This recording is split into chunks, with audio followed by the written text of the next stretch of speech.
Who's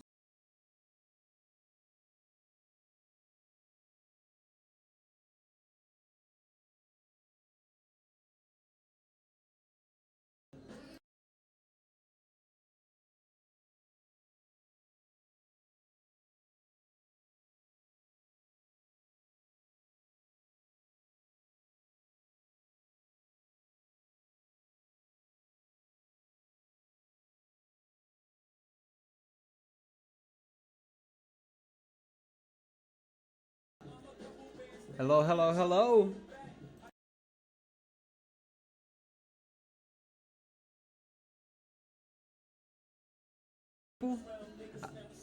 Hey, what's going on, Sarah?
Hi, not Brett catching strays. That's crazy.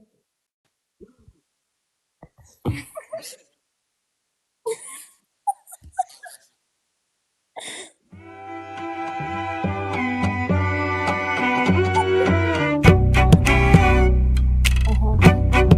Know this about Brett, but Brett actually used mayonnaise as spice, right? That's what he's all about. Oh, wow. That's crazy. And Brett has been using Studio now, and since Brett has been using Mm-hmm. TikTok Studio, uh, he looks like Casper. So I don't know what's That's happening. crazy. Brett, you gotta let him speak to you like that. Well, you know, Brett. That's That's what Brett crazy. is all about. That's what Brett is all about. That's Guys, crazy. keep tapping the screen. As soon as we get to 8,000 likes, we will open up the panel. Now, I want you all to understand what this week is about. For these next couple of nights on Late Nights with Santana, the conversation is centered around different G sides that are happening around the world. I know there's some that people know about, whether it be what's happening in Palestine, or what's happening in the Congo. But we're also going to talk about a few that people don't know about, and we have multiple topics that we're going to cover that's going to actually touch all of them. And what we are actually going to ask everyone to do over these next 3 nights is to work with us to help support these people that need our help. You might be able to see it, and actually, I think I probably need to make it bigger. I'll figure this out while we're doing the introductions. But there's a couple of links that I have on the page. It's the links to donate. We want to actually raise as much money as possible. We want to actually be able to donate to these different organizations. Any funds that are sent to me through my pay links on Late Nights with Santana is going to go directly to donating. So we want to do what we can do as a community to help this out. And what I need you guys to do is to lock in. I need you guys to lock in and focus. We need to get as much FYP push as possible. What does that mean? I need you guys tapping the screen all night. I need you guys sharing the live out. We only have 23 shares. No lie, we need about 2,000 shares tonight. We need at least 2,000 shares, and I absolutely need you guys to knock out the tap goal of 500,000 taps. I'm going to keep resetting the daily gift goal, just so we can keep doing certain things that pushes this out to the FYP guys. Let's keep it funky. Athena, we're going to keep it funky with them, right? This may be our last week on the TikToks. This may be the last week on the TikToks. And if this is our last week, then damn it, we're going to go out with a bang.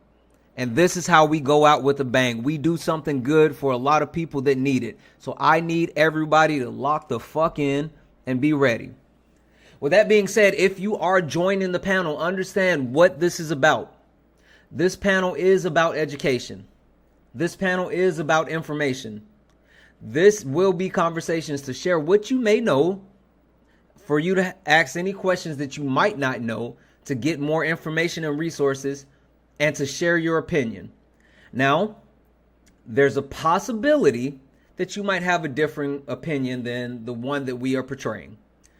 You know, here on Late Nights with Santana, we take all comers.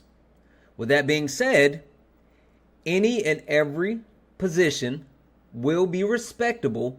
And if you can't be respectable, then you can't be a part of the panel.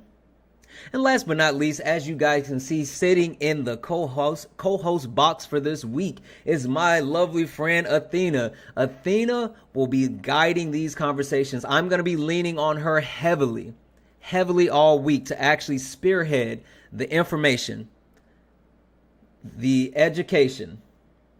And Athena, I'll take care of the entertainment. Don't worry about that one. I got that one. It's okay. I can tell a dad joke here or there. Okay, we'll take it. All right, guys, we're going to go ahead and start letting people up. If you are interested in joining the panel, go ahead and request up.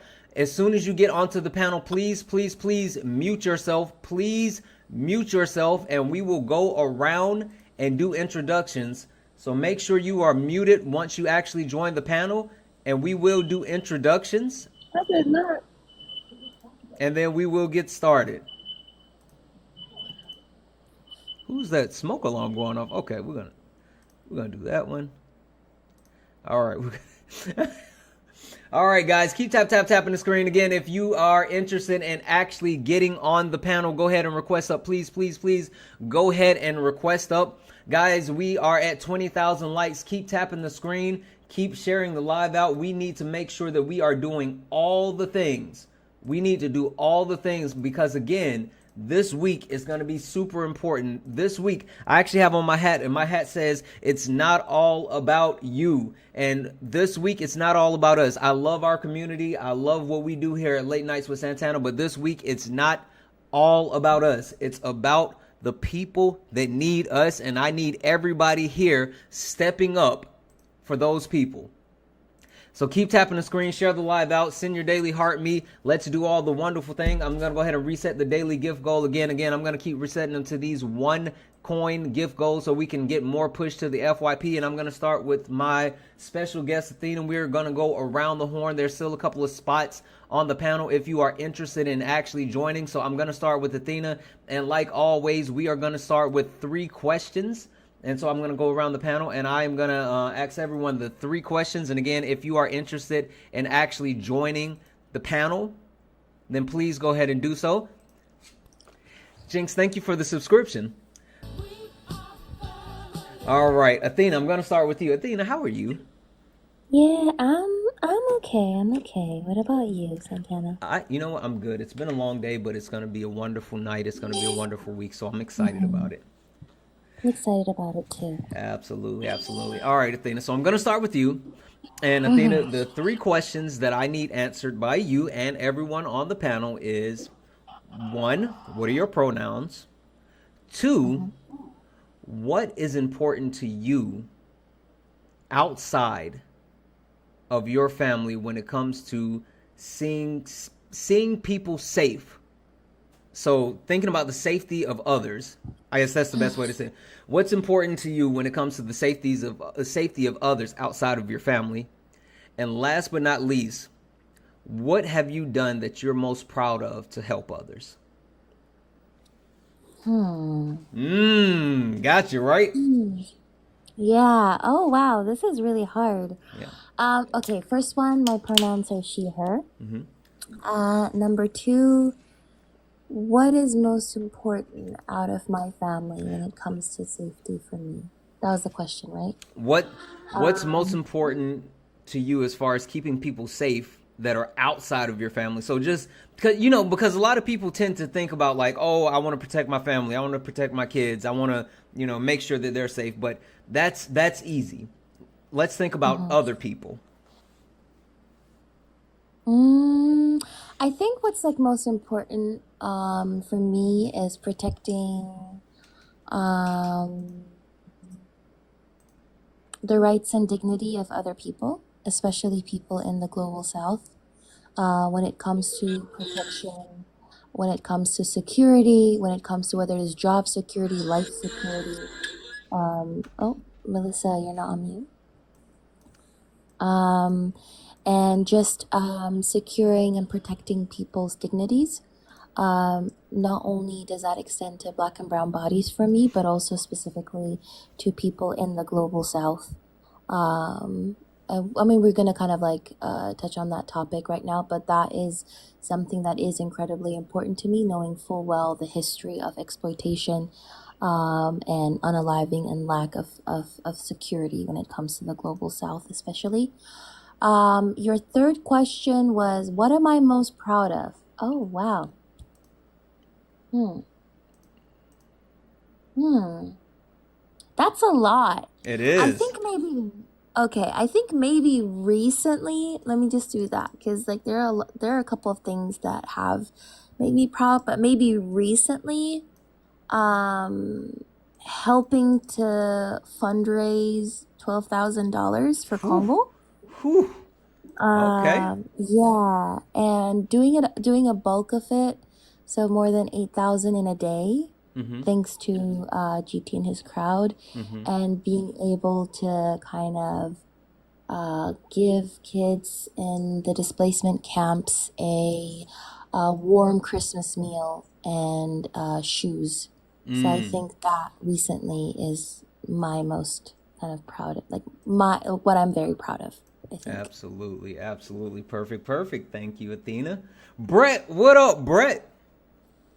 What the hell, man? That was a Listen, mayonnaise you for you. whatever. You have to be nice because this isn't like any old week or any old topic or whatever. So make sure when you're up here, you're being not only nice to myself, but you're coming correct. So watch your tone and This watch your man, words. this man done said I like mayonnaise as a spice, and then says, "Oh, I cannot rebut." I Yeah. see. All right, I'll play by your rules. Yeah. Okay, Brett, what are your pronouns? What is most important to you when it comes to safety of others? And what are you most proud of when it comes to helping people? What is something that you've done that you're most proud of when it comes to helping people? All right, so it's he, him. My number one thing, even though it does pertain to my family as well, but it pertains to millions of others, is gun violence reform. Absolutely. And one of my proudest things is just making sure that my son's name and legacy will be a part of the change that happens in this country. Absolutely, absolutely. And for those, I know, the late night community, we know Brett, right? We know Brett. We love Brett. This is my real life brother, but I mean the simple fact of the matter is, and I've said this a million times, Brett Cross could have simply taken this ball and gone home, and no one would have ever blamed him at all. But he actually has done something to make sure that he's making an impact, and every single day he's fighting for everyone else. He's fighting for other kids, he's fighting for your kids, he's fighting for my kids, he's fighting for common sense. So that is amazing, and I've said this a million times, Brett, but thank you. Thank you, brother. Absolutely, absolutely. Is your username pronounced Melisha? I'm sorry, I don't want to say that incorrectly. It's Melissa. Melissa. Melissa. Yes. Hi, Melissa. How are you? Hi. Sorry, I didn't mute my microphone earlier. I'm so sorry. No worries, no worries. Melissa, what are your pronouns? What's most important to you when it comes to protecting others? And what are you most proud of when it comes to helping others? Okay, so it's her, she. What's most important to me in protecting others? I think most importantly, what's most important to me in general is being able to be of service to others. And what's most important in protecting them is to make sure that they have justice. And in so many ways, meaning in the current situation, well, I live in Haiti, I'm from Haiti. So Okay. for us here, we are currently undergoing like a period of, gang violence. So our airports are shut down. A lot of kids can't go to school, and I think that's not fair to them. And that's not just. So for me, I own a business, a clothing store, and through my store, I take part of my proceeds, part of my profit. I don't ask my clients for any extra money, and I pay for school for underprivileged kids. I've always been involved in my community, so I think I'm very proud of that, of how I find, different ways to make an impact and make a difference, even though I wish I could do more. Like, for example, this year, we didn't have the best year business wise because again, our airports were shut down at the beginning of the year. They opened in June, then they closed again recently in November. So they were only open for a short period. So because of that, my clothing store wasn't able to receive a lot of stock, which means we weren't able to make a lot of sales. So our profits weren't as great as the previous years. So I wasn't able to make as big of an impact in these kids' lives as I would like to. So it's things like that really, I guess I would say I'm proud of my team and I for doing, and it's something that I'll never stop doing, but that I would like to do on a bigger scale and just truly make a sustainable difference in their lives. Yeah, no, absolutely. Listen, anytime that you're able to actually do things that help people, it's always going to make you feel better and you just want to do more. So perfect, perfect. Thank you so I, much. I think like it's not just about helping people. I think as citizens of the world, it's our job to be there for one another no matter what we're Absolutely. going through. I think it's our duty to just be of service to each other, and that's what like the essence of life is really about. Absolutely. Absolutely. Thank you so much for that. Sarah, how are you, Sarah? I'm good, Santana. How are you? Good. Sarah, what are your pronouns? What's most important to you when it comes to protecting others? And what is your proudest moment as far as being in service of others? Um, I would say my pronouns are she, her. Um, I think something that's really important to me when it comes to like other people's is having a home to come home to have family to come home to.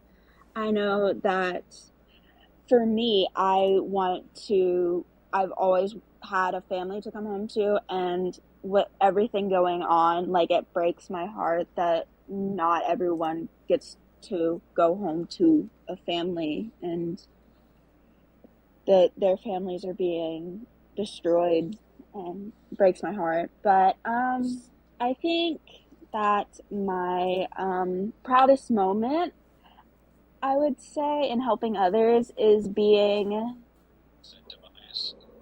when anyone is around me. I like to be a I don't know how to explain it. I really like to be a bright light in their whatever they're going through. I love to make people happy and everything. And I think um, I forgot the question. It was how what my proudest moment is basically helping people around me Yeah. be happy. Okay. Yeah, making people feel happy. All right. Perfect. Perfect. Thank you, Sarah. Thank you. Lady Artemis, how are you? Hey, doing well. How are you? Wonderful, wonderful. Lady Artemis, what are your pronouns? What is it most important to you when it comes to protecting others? And what is your proudest moment when it comes to being in service of others? So my pronouns she, her. When it comes to protecting others, as someone in the med field, I want people to have affordable health care. I want people to not have to decide between life-saving medicine and food that will keep them alive, or gas, or anything like that. I want them to know they can come in and get the care they need, because from someone who's been in medicine, there is a very terrifying stigma for those that are elderly, especially, that if you go to the hospital, you will not come back. And that's when you see seniors stop going and seeking out care they need. When I was a farm tech, I had a patient who came in, and I thought, the way her face looked, I thought this maybe was like an old injury. And I asked her, like, were you in an accident, like, a few weeks ago or anything? And she said, oh no, I just fell down my stairs. And my eyes got huge, because I'm like, oh my God, like now my EMT is kicking in. I did both. Like I was in EMS and pharmacy at one point, but my eyes get huge. I'm like, oh my God, C-spine. She tumbled down the stairs. Something could seriously be broken. The look, half her face, imagine Two-Face from Batman Beyond, or not Beyond, from Batman. The way it was completely bruised, and it bruised so quickly. She had just fallen down those stairs. And I grab gloves, I run over, I'm like, Mrs. So-and-so, why are you not at the hospital? Oh dear, no, I can't afford that. I mean, what am I going to do? Go there, sit for 5 hours? They'll charge me for that, and then they'll probably kill me. I can't come back. And it's like, whoa, okay. Unalive. Sorry, I went into old story mode. Yeah. Love TikTok Shop. Got so much cool stuff off TikTok Shop. But like they'll, I'll get unalived, and then what? So it's like I'm sitting there trying to clean up her face as best I can, because it wasn't until she turned the other way I saw an actual gash that was like still actively bleeding, and I had to work to convince her, you need to go to the hospital. Like there could be something wrong. If you go home and go to sleep and you have a brain bleed, you could pass. I don't want you to unalive. I need you to be okay. You have kids, grandkids, and great grandkids. We need you to go get looked at. She went. She had a broken eye socket and a $30,000 bill. Oh, wow. Wow. And she. Do you have a microphone? William, hold on one second. No.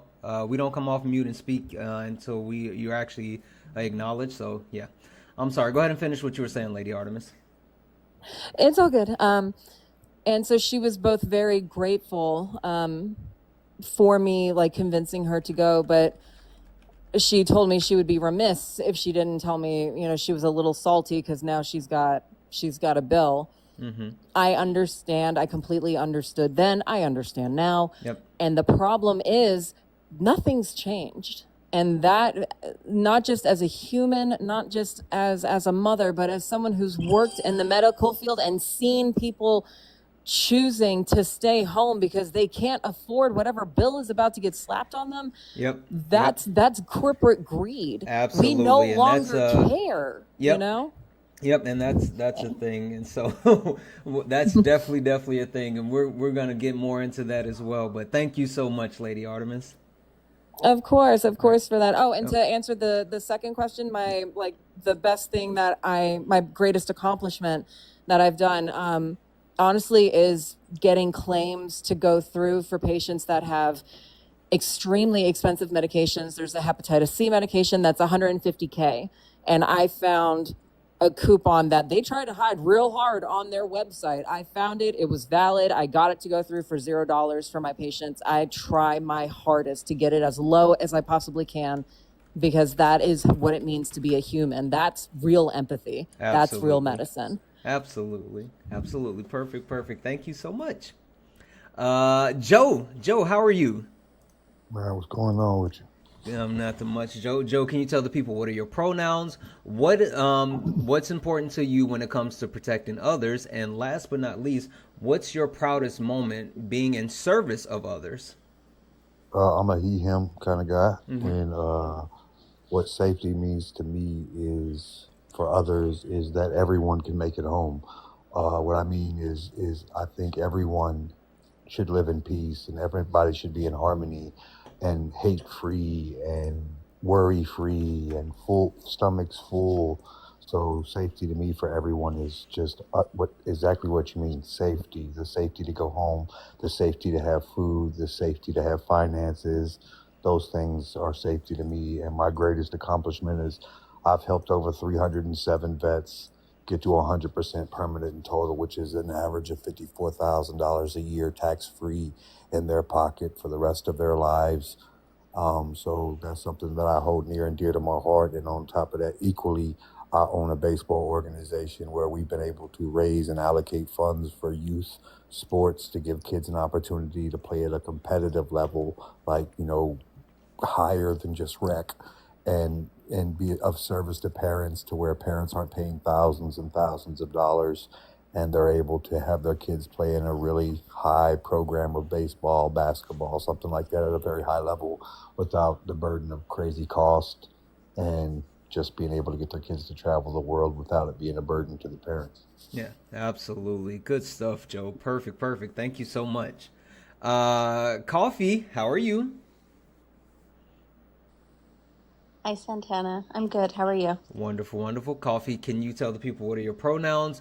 What's most important to you when it comes to protecting others? And what's your most proudest moment being in service of others? She, her. Um, you see something, say something. Mm-hmm. It's as simple as that. Mm-hmm. You see an injustice. I have mastered the mom look where it doesn't matter the person. You give them that look, it shuts them down. Um, you see somebody saying something, whether another person hears it or not, Mm-hmm. you stand up, say something.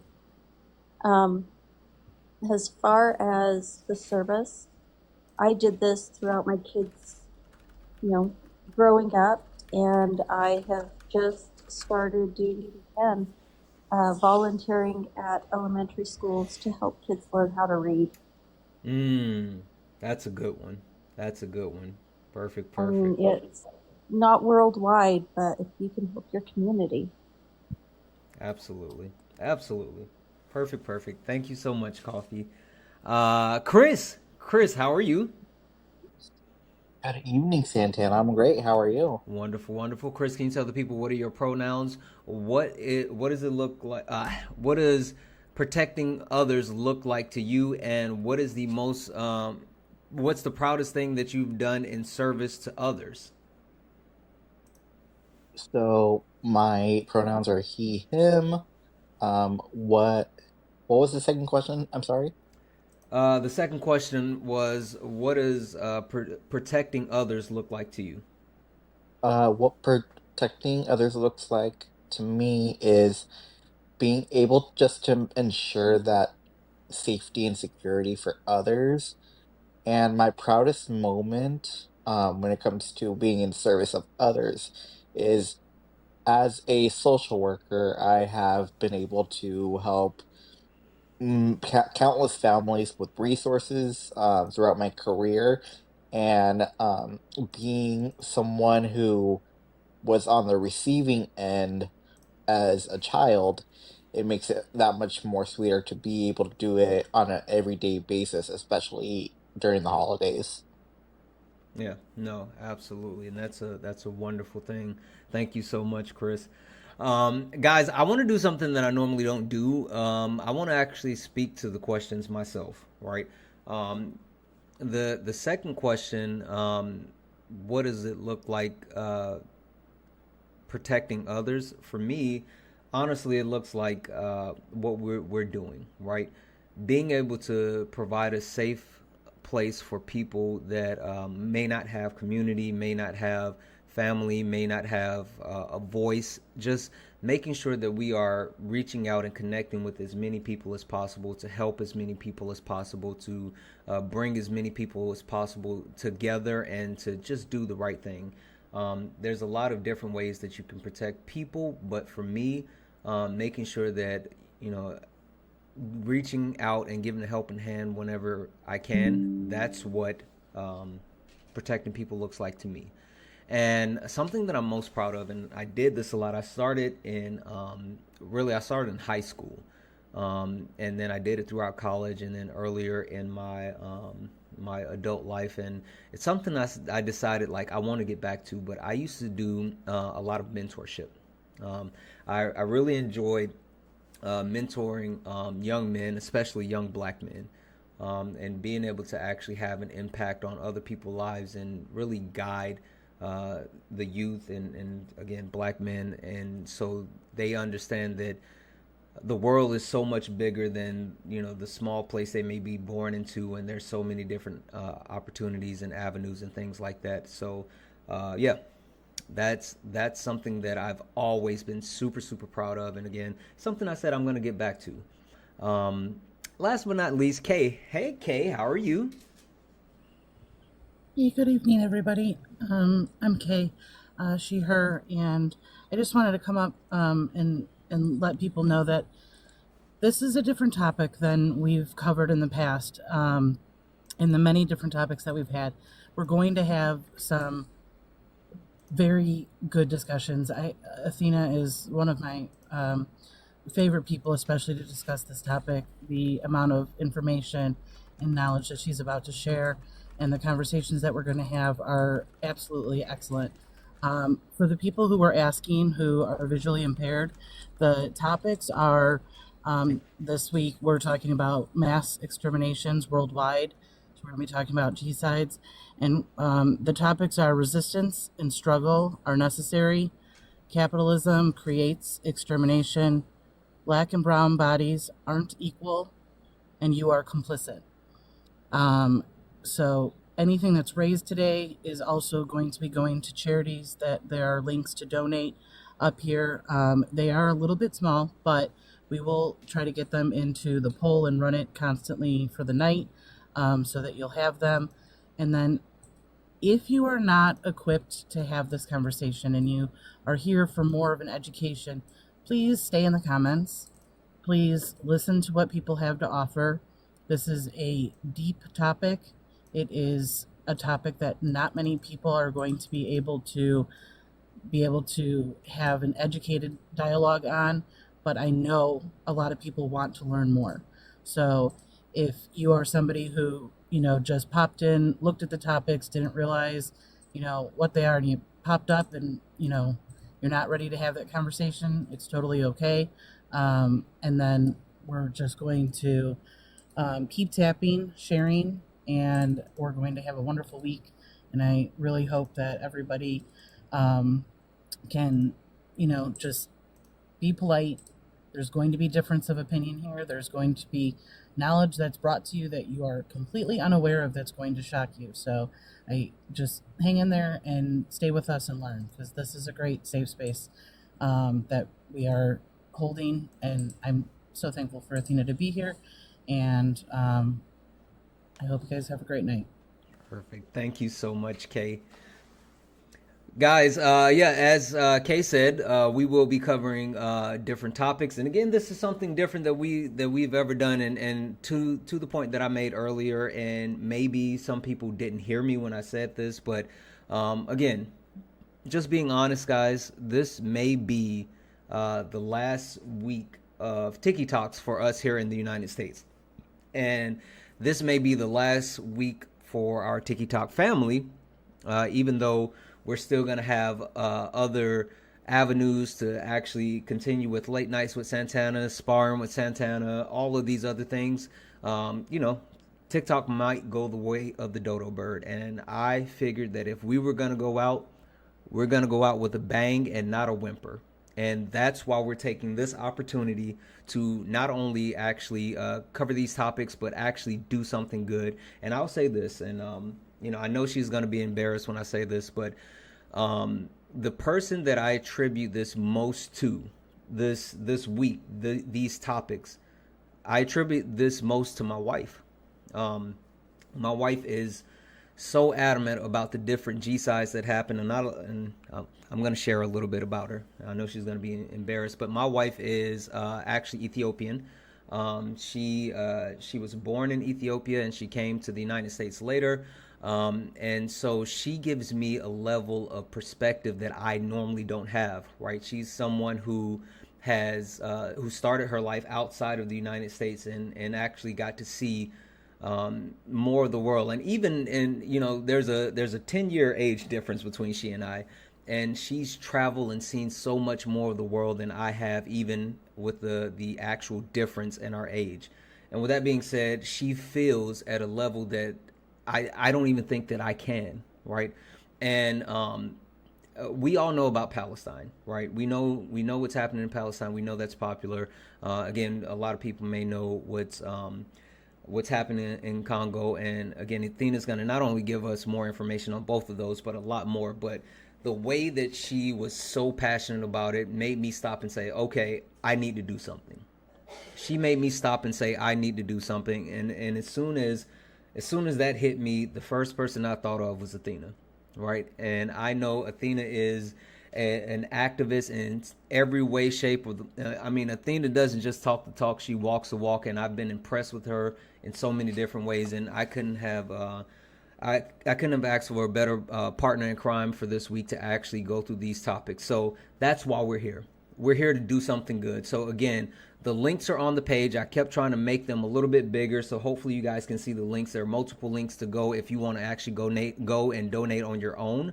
But again, my Cash App, PayPal, Venmo, Santana Speaks 24, Santana Speaks 24. Any and everything that you donate over these next 3 days, we will be donating to these different areas to help support these areas. So I need you guys locked in. I need you guys focused. I need you guys tapping the screen.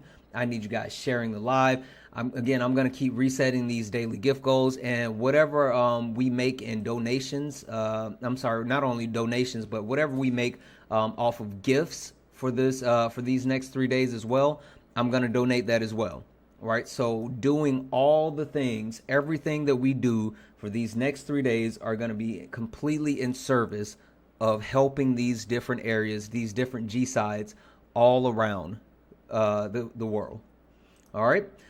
With that being said, just a quick note to everyone that's on the panel, especially with this topic, guys, we want to make sure that we are able to have these conversations and we're able to actually move through these conversations with no issue. So please, please, please be mindful of TikTok friendly language. And when I say TikTok friendly language, that means using words like pew pew, mustache man, unalive, C19, also G side, or I tried to use a little play on words and say mass extermination.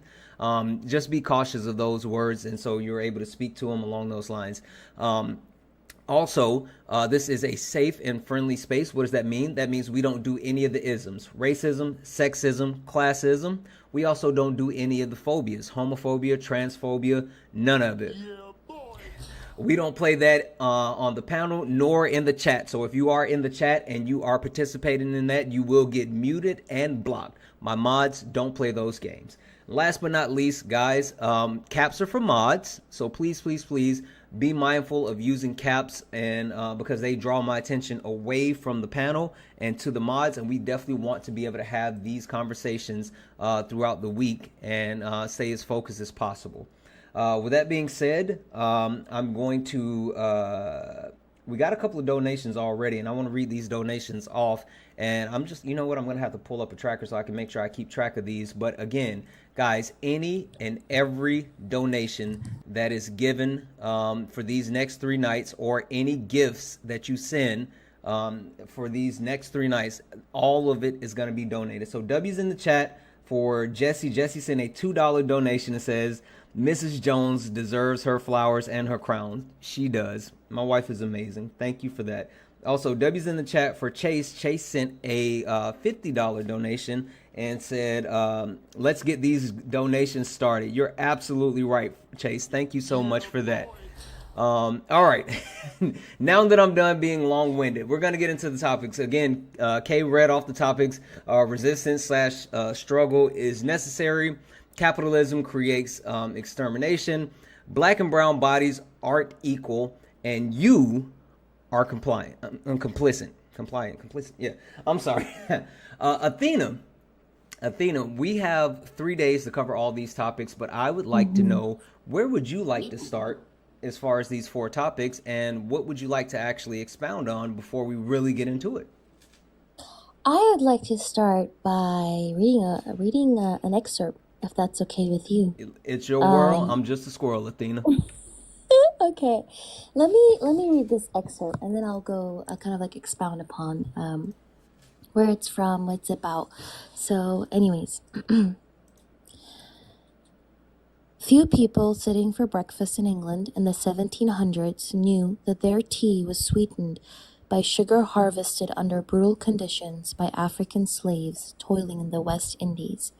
The slaves remained far removed from the British breakfast table until a band of abolitionists placed the true picture of slavery directly in front of the English people. Stakeholders fought to maintain the system. They told the British public not to trust what they were told. They espoused the great humanity of the slave trade. Africans were not suffering, they were being saved from savagery of the Dark Continent. They argued that Africans worked in pleasing conditions on the islands, and when those arguments failed, the slavers claimed they made changes that remedied the offenses taking place on the plantations. After all, who was going to go all the way to the West Indies and prove otherwise? And even if they did, who would believe them?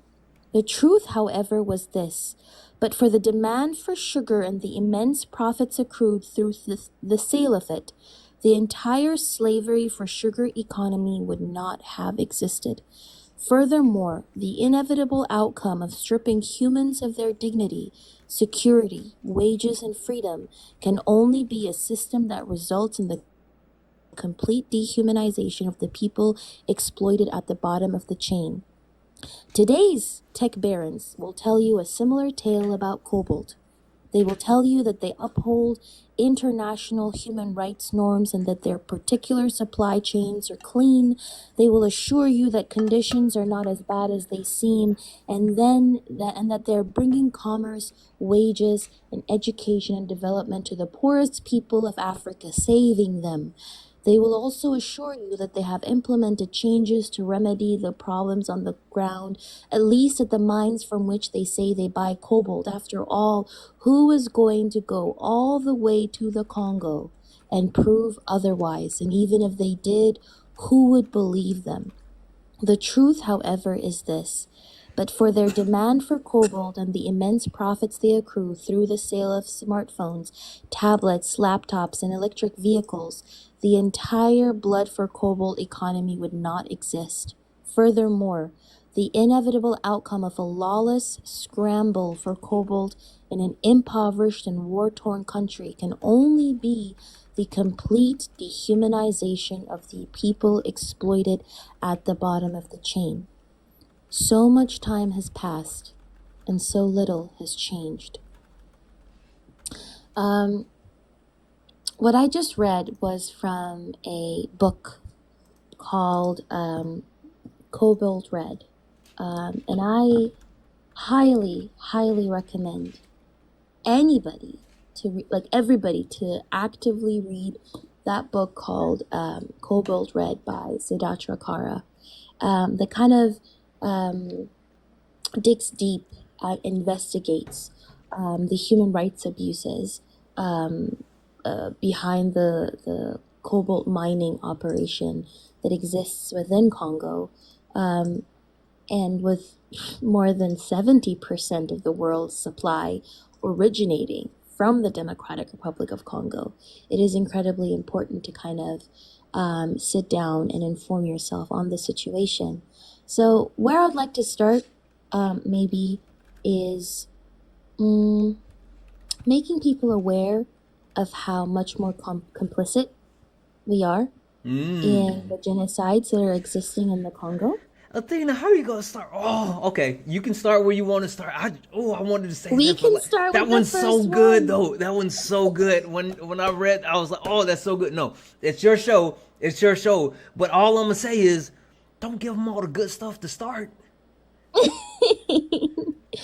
No. We can listen. I was gonna say, because this is something that has been kind of. We might all feel kind of helpless, I think, or we might feel like all of these situations are so far removed from all of us. We might not see them on our TV screen, or we can easily just turn off the TV and think that they don't exist, or we have nothing to do with them, but we do, right? And I think that's precisely why I wanted to read the excerpt that I did, comparing slavery to what is happening in the Congo today, but also to kind of emphasize and illustrate how we are complicit in all the genocides that are happening on a global scale. And regardless of if we have the privilege, I mean, it is a privilege to be able to just turn off the TV and say, well, I mean, I'm going to take a break from this. My mental health is struggling, right? Yep. That is a privilege. But the thing is, we don't turn off our complicity. Yep. We're still complicit, right? So, especially after December just passed, Christmas just passed, overconsumption. I mean, when we think about like Congo has been exploited for centuries, right? You had ivory for piano keys, crucifixes, false teeth, and carvings were exploited in the 1880s, rubber for car, bicycle tires in the 1890s, palm oil for soap since the 1900s, copper, tin, zinc, silver, nickel for industrialization since 1910. Diamonds and gold always, uranium for nuclear bombs since 1945, tantalum and tungsten for microprocessors since the 2000s, cobalt for rechargeable batteries since 2012, right? So especially when we're talking about being more kind of switching to more environmentally friendly or conscious products as well, electric cars, all these different things, they also use the minerals that are used to unalive people in the global south, specifically in this case in Congo. So Yeah. I don't know. That's where I wanted to start, I guess. Okay. Can I Let me interrupt for do. a second? Wait. No. Let me do this because I see we're getting a Harry raid. So let me level set for the Harry raid just to let everybody know what this is about. There's a lot of people joining in, and this might look a little bit different, but I want to make sure that everybody that's getting here understands what this is. One, this is Late Nights with Santana. We have my special guest that's going to be here with me over these next 3 nights, Athena. And guys, what we are talking about is mass exterminations worldwide. Yes, we are talking about different genocides that are happening all around the world. We are talking about the ones that people know about, the ones in Palestine, the ones in Congo, but we're also going to be hitting other areas. We have multiple topics that we will cover. If you are interested in joining the conversation, then absolutely get on the panel. No matter what your actual opinion is, you have an opportunity to actually join the panel and speak to not only your position, your opinion. If you want to actually learn, gain more information, you can stay in the chat or you can join the panel, but we will have civil discourse whenever is needed. But this week is about helping others. And what do I mean by that? We have multiple links that are under me.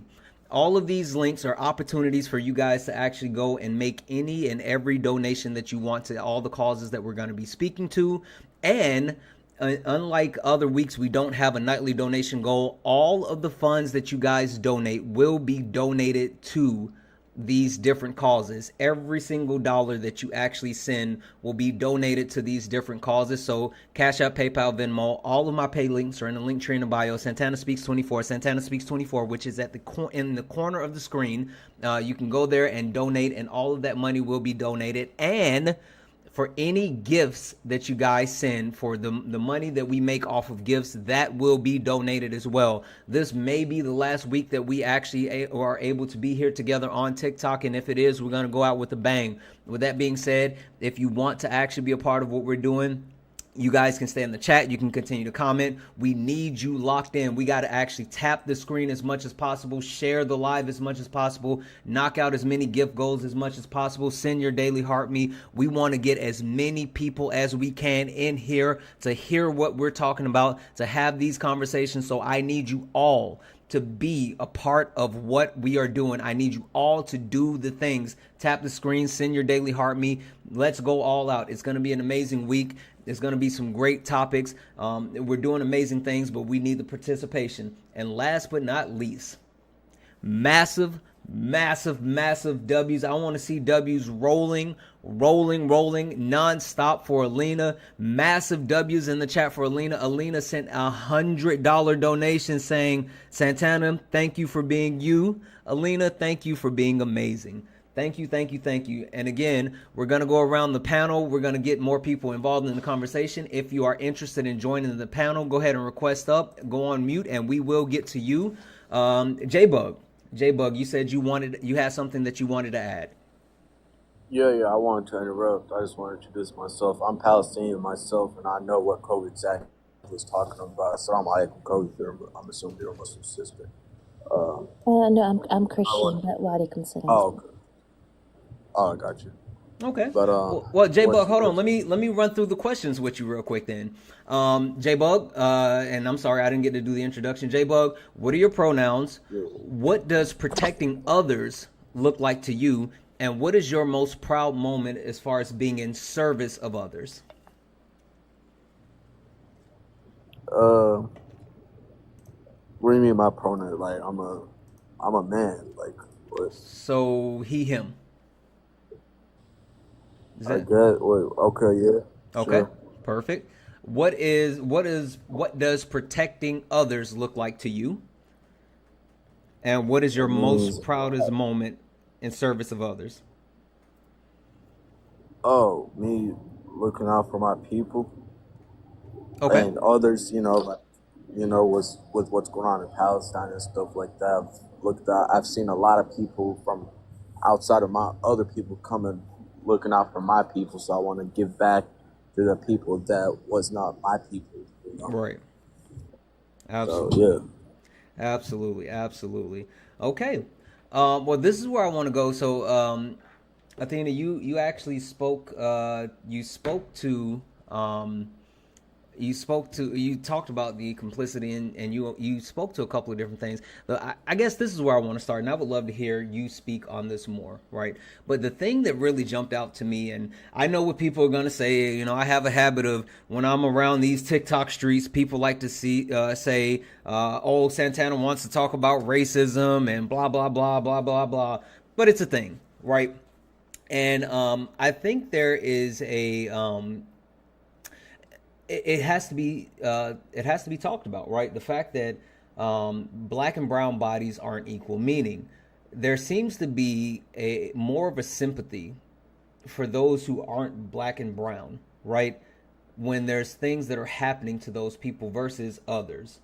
And Athena, I would love to hear more about why you think that is, and even more so, I guess, for me as a black man in America, it's something that it resonates with me a lot because I've seen how harmful black and brown people, or how bad black and brown people are treated in America, but then seeing how they're treated outside of the United States is mind blowing as well. Yeah. No. Hold on one second, J-Bug. I was talking to Athena. Yeah. So yeah, there's a term for that, right? It's called the racial empathy gap.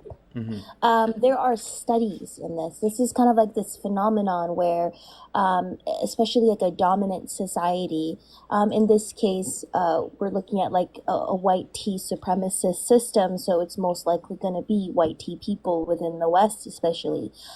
This dominant society exhibits like less empathy, basically, towards black and brown people. There were studies that were done. I think it was in Spain, at the University of Barcelona, if I'm not mistaken, where within like a medical setting, they kind of conducted a research with multiple different groups of people. By the way, it wasn't only white people. It was all across like the like racial categories, Mm-hmm. and they showed them black skin being pierced, and then they showed them white skin being pierced. Mm. And then when they showed them the two, people felt much more like kind of like heightened senses when it came to viewing the white skin being pierced Mm-hmm. in comparison to the black skin being pierced. I see in the comments somebody mentioning a place like Bosnia. The crazy thing is, Bosnians were racialized because they were Muslim, right? So Islamophobia is also a deeply racial issue, in that a lot of people you see, even like, for example, during Arab Christians as well, being subjected to Islamophobia because it is something that racializes body. So the reason as to why Bosnians weren't also I did not mean to join. the reason as to why Bosnians, for example, were also not met with more empathy is because they were largely Muslim, right? So I was responding to the comments. And so these studies have kind of shown that people automatically either assume that that marginalized people feel less physical pain. Black and brown people were also explicitly or implicitly actively dehumanized. And when you dehumanize a group of people, it kind of reduces the emotional resonance that you might have with their suffering, which is precisely why sometimes I feel like consistently viewing the deaths of people desensitizes people to their unaliving.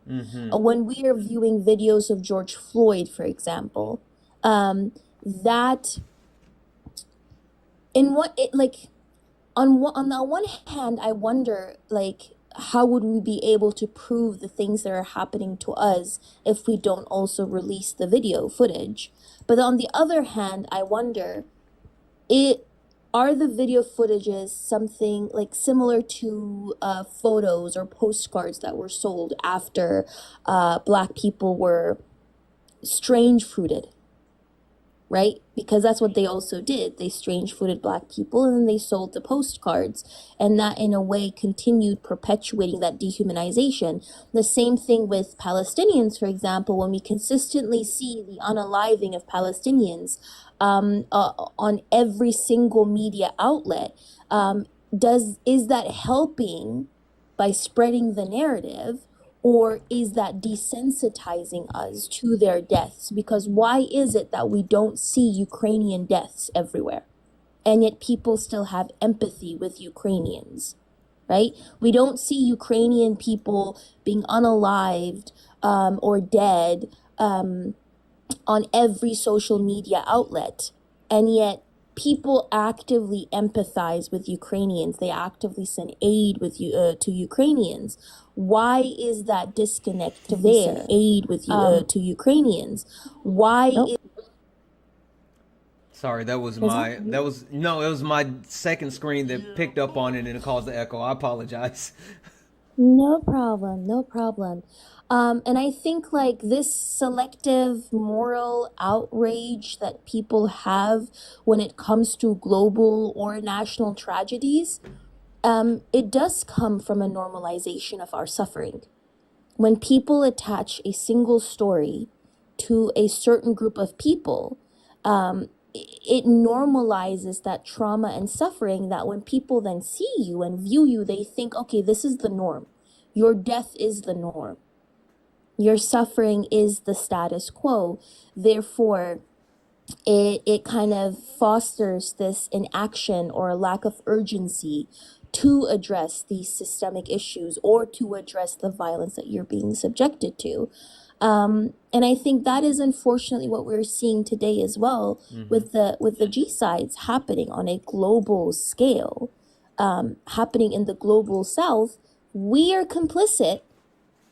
Capitalism actively is accelerating the extermination of people in the global South, and yet there is still this level of inaction. and lack of urgency, even though people are being unalived by the hundreds of thousands, and in some cases by the millions. In Congo, over 10 million people have been unalived since 1998. That would be like the country of Sweden just disappearing within the span of a couple of years, right? So I think it comes from racial empathy gap in a history of dehumanizing Black and brown bodies. Thank you for that. Thank you for that, Athena. It's something that, like, you're absolutely right, and I think the more access that we have to see these things happening, it's a double-edged sword, right? Because it makes certain people say, "I want to do more. I want to do something. I need to help," but then you see other things where people are just like, "It's just another Tuesday." So I'm really happy that you actually mentioned that. I want to read these off because we got a couple of donations, and then J Bug, I would actually like to come to you next, and I would love to hear what you think on that topic as well. More so, if you think that's the case as far as what's happening with certain people in Palestine. But to read these off, guys, W's in the chat for Justin. Justin sent a $25 donation saying, "Love you, man. I wish I had more to donate. I'll be watching on YouTube." Listen, Justin, it doesn't matter if it's $1 or a quarter, whatever it is. Thank you for your donation. Everyone, thank you for any and everything that you do. W's in the chat also for Sarah. Hey, Sarah. Sarah sent a $5 donation to say thank you for creating such an amazing community. Sarah, thank you for being a part of our community. You are absolutely amazing. Thank you for that. And also W in the chat for Valerie. Valerie sent a $1 donation, said gentle nudge to update the YouTube live stream description for the week. Yeah, I need to do that. I'm sorry. I just started the live and forgot to actually update it, so that one's on me. But yeah, thank you guys. Cash App, PayPal, Venmo, all of my pay links are in the link tree in the bio. It's going to be Santana Speaks 24, Santana Speaks 24, which is in the bottom corner of the screen. What's so important about donations this week is we do not have a gift goal. We don't have a target, but every single cent that you donate, whether it's you donating to any of these links that are right below me, you can actually donate directly there if you want to. But if there is any donation sent to me, PayPal, Cash App, or Venmo, I will be donating everything that we make here with Late Nights with Santana. So please, please, please consider donating. Everything is appreciated. And last but not least, please gift, right? We have our daily gift goal, which is the Let 'em Cooks, and we want to keep knocking those out. Not only do we want to keep tapping the screen, sharing the live, and knocking out the daily gift goal, but everything that we earn off gifts during these streams will be donated as well. We want to make sure that we make an impact for these areas and help the people that need to be helped. And this is your opportunity. So no matter if it's you tapping the screen, no matter if it's you sharing the live, no matter if it's you gifting, or if you donate, whatever you do, thank you, and we're going to do this together. J-Bug, I want to come to you, and I would love to hear your thoughts on that. Not necessarily, I don't want to compare people, right? But do you think there's some credence behind that, we take a look at the suffering that's happening in Palestine, and do you think that there's a little bit of a disconnect because people see brown people, and there might be a disconnect as far as the overall empathy when it comes to certain brown people? Yeah, I agree 100%. There is like a disconnections, and there's a lot of people are just focusing more. It's not about the color now. I don't look at it as a color, because at the end of the day, we're all humans. If we bleed, we're both gonna have red blood. It just, I see where she came from, when I see where you just came from right here, because I see a lot, like a lot of people are focusing more on the Palestine side, but they really forgot about the other side, which is like the African side. And like, I mentioned that a couple times to people, and they thought I was, they thought something was, like, why you know what I mean? But it's just, I think it's the system of the West that is not really telling us what's going on, because some events just been happening since October 7th of 2023. Because before then, I can't really recall on any events that happened, like any actions to distract us from like the outside world. for example, like the biggest, like I'm not trying to throw this out there or anything, but the biggest distraction that caused a lot of westernized people, a lot of people in the West, the P. Diddy thing. Oh Mm-hmm. my God, look at what happened. People just, it just became a trend. What Mm-hmm. else happened? It just like some certain things that just happened distracted us. Like during the Kamala Harris, when she went to people in Gaza were getting boom boom, Mm-hmm. and people in Africa as well was getting G-sided, and people are just sleeping on focus on her going to having Beyonce coming to her concert, and like people are just they're just shutting the door. Like anything that's really going on, like when those big things happen, they're doing something.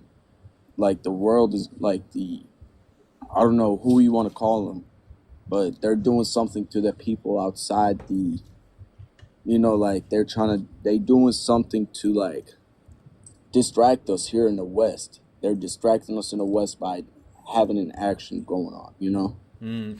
Yeah, so I kind of get what you're saying. I think the simple fact of the matter is especially in the United States, we have a tendency to have short attention spans, and not only do we have short attention spans, but we have so many distractions, right? We have a tendency to actually get caught up in who we are and what's happening in our world, and there's one thing happening here and another thing happening there, and things like that where we don't necessarily always look outside of ourselves. So I think that's something that's absolutely on par, and that's why it's important to actually take a step back and I think I said this to Athena in private, but I'll say this in public, right? It's important for us to recognize that we are in a place of privilege, right? Everyone has some level of privilege in the United States, right? Whether it be the white man that sits at the top of the patriarch, whether it's a black man who has a sense of privilege because I'm not a woman, whether it's a woman here in the United States that has some sense of privilege over a woman that may be in another country that's not quote unquote equals. We all have some sense of privilege, and it's our responsibility to use that quote unquote privilege to help others, no matter what it is. That's inside and outside of the United States. So perfect. Thank you for that. Can I respond something? Yeah, go right Sorry. ahead. You got it. Yeah, I wanted to say something. So I need people to understand that even what's happening in Palestine is very much a race issue, Mm-hmm. right? The reason as to why people automatically started paying attention to what's happening in Palestine, well, not me. I've been paying attention prior to that, but a majority of people, I mean, is because Israelis were harmed, and Israel is perceived to be this Western, European state that is located. It's a kind of an outpost of Europe in the Middle East, right? Mm-hmm. So Mm-hmm. their lives are valued more, whereas Palestinians' lives are not valued as much as Israelis' lives, because Palestinians are racialized, right? So even when it comes to Palestine, it is very much a racial issue. And the reason as to why, for example, G-sides in Africa are not are kind of like people ignore them, is because there is an extra layer of also anti-African sentiments, right? So the Nigerian author Chimamanda Ngozi Adichie did this brilliant TED Talk talking about the danger of a single story. And when people think about Africa, they think Africa is not even a continent, it's a village, right? Mm-hmm. It's a village of poverty. Everybody's just unaliving one another. They don't know why they're being unalived. They're just dependent on everybody else, when the great irony is the world is dependent on Africa, right? Mm-hmm. Whether it is the human capital, when we look at the Afro diaspora and how the Afro diaspora actively created the civil society that we live in today, or is resource capital, right? But people just automatically assume, again, African death is the norm. So there is this level of anti-Black racism or POC racism in general, like Black and brown bodies are dehumanized. But there is also the geographical dehumanization of the African continent as well. Yeah, no, Can I say absolutely. something real quick? And I wanted to say wait, something real quick. no, hold on for a second. Yeah, I completely agree, and I think that's something that needs to be brought up because and I'll speak from a perspective of a black man in America, and I actually want to go to JoJo next, but I know we got Javon up here, and Javon, I would kind of like to know if your situation growing up is a little bit different, right? But I know as a black man in America, I was raised to believe that it was exactly what Athena said, right? That Africa is this poor country and everyone lives in huts and it's just war torn and there's no technology and it's just like it was the like really bad, right? And then the older I got and the more that I learned on my own, right, outside of school, whether it's, research or meeting people and all this other stuff, I really learned how beautiful Africa is as a country, what the people are really like. And, again, me being able to marry a woman that is from Africa, it's been amazing, but it's something that I think that at least in the black community here in America, I'm just gonna call it what it is. We were told lies. We were told lies about Africa. We were told lies about the people. We were told lies about what they can or couldn't do. Like it was a whole thing. Javon, I know again I want to go to the JoJo, but I still want to hear like is that something that you experienced? Because I know you're from New York and I'm from the South, and that's completely different. Like, did you experience any of that growing up as well, or am I off base? Is that just a Southern thing?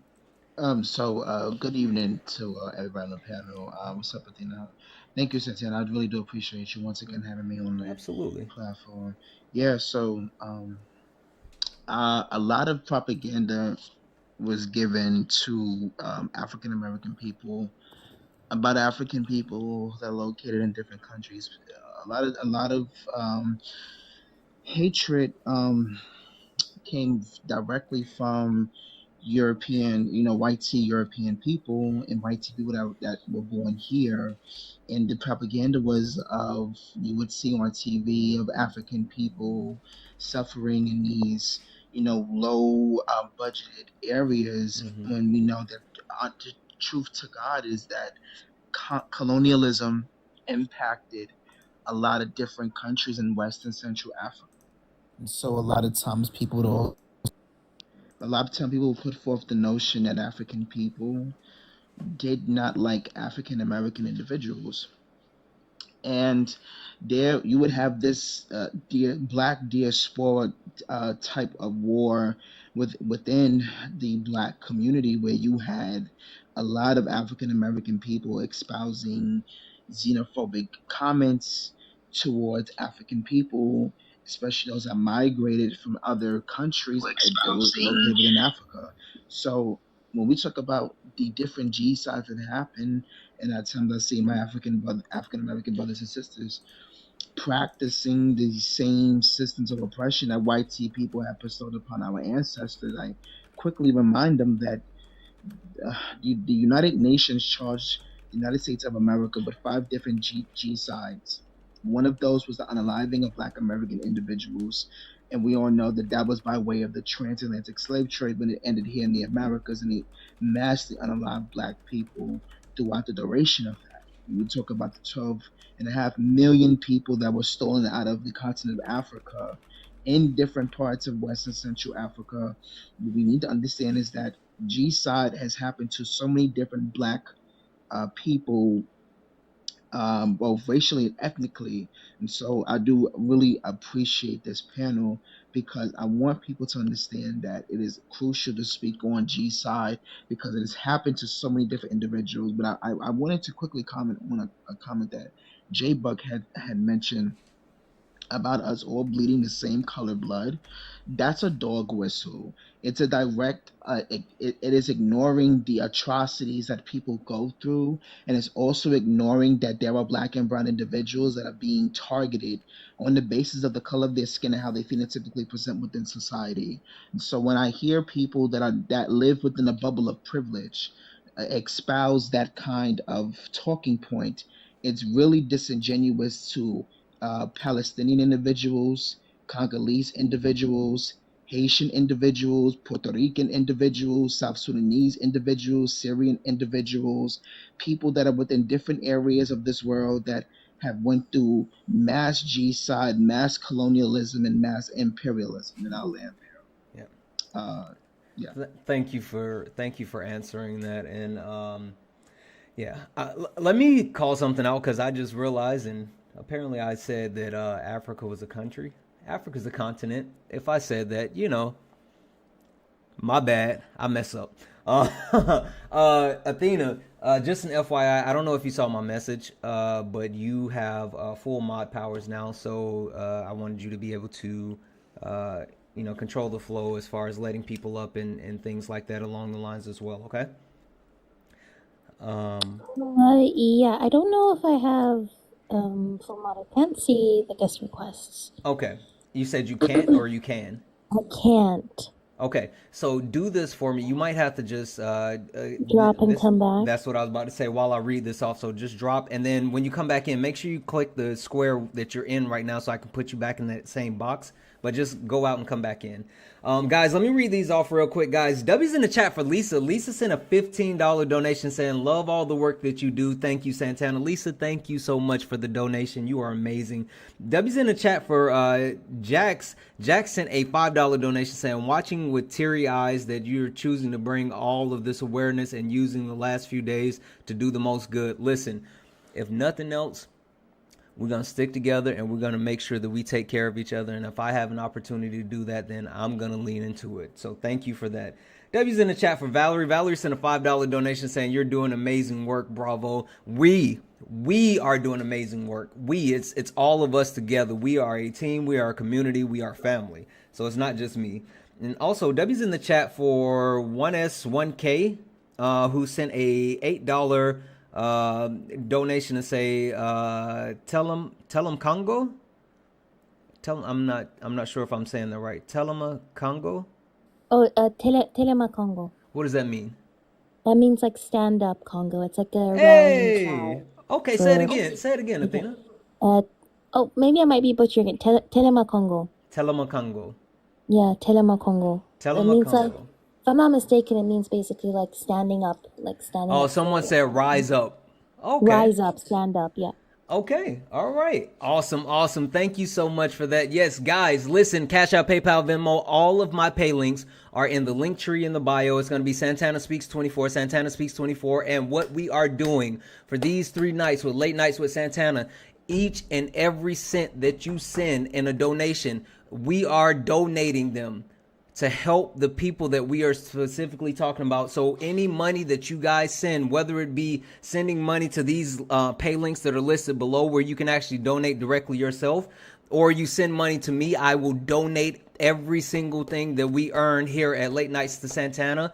And anything that you guys gift, everything that we make in gifts as well, will actually be donated. So guys, I need you guys doing all the wonderful things. I need you tapping the screen, sharing the live. I need you knocking out the daily gift goal, which right now is to Let 'em Cooks. But also, if you can, please consider either donating on your own or donating to my pay links, and we will make that donation for you. But again, this may be the last week that we have TikTok, but I promise you, we are not going out without making a whole lot of noise. And last but not least, if you are interested in joining the panel, joining the conversation, please go ahead and request up. Again, even if you have a difference of opinion, you are welcome, but you will be respectful because we will have respectful conversations. With that being said, I want to move around. I want to get a couple other people that are on the panel. Jojo, how are you? Oh, did you read my messages on Discord? Oh, no. I didn't see it. I'm sorry. I think we can skip to Jonah, maybe. Okay, yeah. Jonah, how are you? How are y'all tonight? Wonderful, Jonah. Jonah, 3 quick questions for you, and then I will let you get into it. Jonah, what are your pronouns? What does protecting others look like to you? And what's the best thing, or what's the most positive thing that you've done in service of others? I think the best thing that I've done is raise my family. I think that's the best Oh, no, accomplishment. no, no. See, wait. Oh, you missed that part at the beginning. It can't be about your family because that's the first thing that people go to. They say, your family, but you got to think outside of your family. Gotcha. Oh, sure. I would say my I would say my business ventures. Then Okay. I would say that the pipeline that we put down from Montana to Oklahoma was a pretty good Oh, that's expedition. cool. Okay. Yeah, but and I am 27 years old, and I am he him, I guess. Okay. Perfect. Perfect. So, Jonah, where would you like to take this conversation? What would you like to add? We're currently talking about multiple things, but of course, we've been speaking on Congo. We've been speaking on Palestine. We have multiple topics on the screen. What would you like to add, and where would you like to take it? I seen the capitalism creates extermination, and I kind of wanted to expand on that a little bit because that is 100% correct. And I kind of want to put it into perspective a little bit. I want to ask some YT people this question. Can you name one YT supremacist society that has ever existed in the history of the world that has not devolved into a hyper-capitalist hellscape that ended up taking advantage of its entire citizenry, which ended up leading it to its collapse? Can you name one? I don't think we have anyone on the panel that fits the qualifications to be able to answer that question for you, but I see a few people in the chat saying no. Right. Capitalism is such it's its entire purpose is to suck all of the life and power and energy out of the system and its people. And the only places where that takes place are YT supremacist societies. And until people learn to kick capitalism down the road, this is going to affect us all, no matter whether we're BLK or YT. And you have to understand that capitalism has a stranglehold on your mind. Okay, well, Be- listen, wait, Jonah. So let me do this because I'm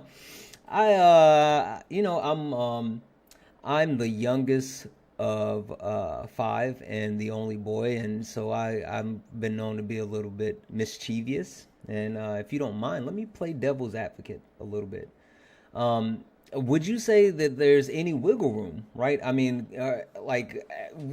capitalism, America, the land of the free. We've been able to grow and do so much, and create this great life, and it's all because of capitalism, right? The reason why we're sitting here talking on the internet right now, it's because of capitalism. Shouldn't we want to expand capitalism, or like what? Where's the pushback in capitalism being good?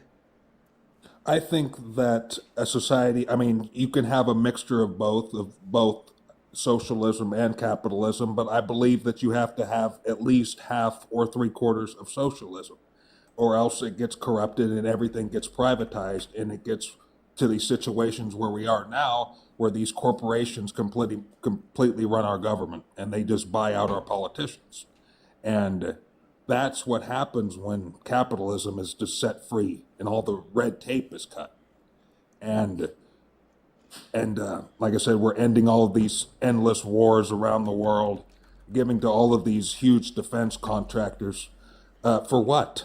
For what? Shouldn't we be spending some of our own tax dollars on our own citizenry? Why don't we have free healthcare? Does anybody ever ask that question? Absolutely. Listen, I've had that same question multiple times over and over and over. So, like, I definitely have. No, that's actually a really great question, and I will actually before we move on or do anything else, would anybody actually like to address that or speak on what Jonah just said? Javon, Lady Ball, J Bug, either one of you want to add to that? Yeah, I mean, he talked about multiple things, so I couldn't really catch up with stuff. It was just going through my head and stuff like that. Um, but Yeah, I mean, I agree. Why don't we have healthcare insurance and stuff like that? I also want to go back to when Kobe said, my bad. I wanted to go back when Kobe said about why the people care about the Israelis because if they're more westernized and they know where they're originally from, but they want to force these people into that piece of land. Mm-hmm. When she said that, it just made a lot of sense because they know that these people don't belong there in the first place, but they want to force those people into the Palestinians and mix them with the Palestinians and create the chaos with them Palestinians and them, and they like the way the white man planned it. They just did it, you know. Yeah. And also, like in my beliefs, like I don't know, like I was taught that real Jews are black people. Like not, I don't want to say not in a like racist way or anything, but they're the people of color. Those are the real Jews, but they're the ones who claim to be Jewish over there. But at the same time, it's Zionism that's going on in the Palestine land right now. And then the Zionism is a political ideology, and it's what started the whole thing they created. The Zionism what created a lot of the things that you were guys talking about. Yeah. Yeah. Absolutely. Absolutely. Would anybody else like to chime in and add anything else to that? One more thing, sorry, I just want to talk to this guy who just joined. Ahmed, لو سمحت اللايف هذا قاعدين بيحكوا عن السودان وعن اللي بيصير هذا، والله غير نساعدك، وهذا اللايف حكيته مش يعني للدعم والشغلات هذا، بنقدر نساعدك بس لو سمحت يعني إذا بتقدر تفهمنا. بيحكوا عن السودان وعن هيدي وعن اللي بيصير يعني في أفريقيا، وراح نساعد قد ما نقدر، بس يعني لازم تفهمنا يعني أغلب لا خليك مش مشكلة، بس بنخليك شوية وبس. بس يعني عادي لو تخبر للناس التانيين من غزة. شكرا. My bad. No. I was No. just trying to. You're I good. like your Falahi accent, by the way, J-Bug. Yeah, I'm Falahi. Okay, I don't know what you said, but I'm gonna trust Athena to, check you and make sure whatever you said was the right thing. So, and as long as you weren't talking trash about me, we good. No, it was not. It was not trash. It was Yeah, no, explaining no, no, what no. I was just the giving you a center hard of the time. live is. Yeah. Perfect, perfect. All right, Lady Ball, how are you? I'm still hanging in here. I know that's right. You in here? We in 2025. We still doing the thing, Lady Ball. Yeah, they were trying to take me out in 2024. I know that's. I Listen, they went try to on take for, you, me, everybody. and I went on Christmas Eve. I went to the hospital just for a basic CAT scan, and I wind up them calling cold blue on me. What? And have you ever had a cold blue call on you and you just didn't feel like it was your time to go? Oh my gosh, I no. thought I wanted a second opinion, Oh my but gosh. hey, I'm here. I'm here, and I I'm thankful. Now, I agree with Jonah when it comes to free health care, free medical care, but that's not the only thing that we should be able to provide fair. Why am I paying for water? You can't even live without water. This is a known fact that if you don't have water, you would die.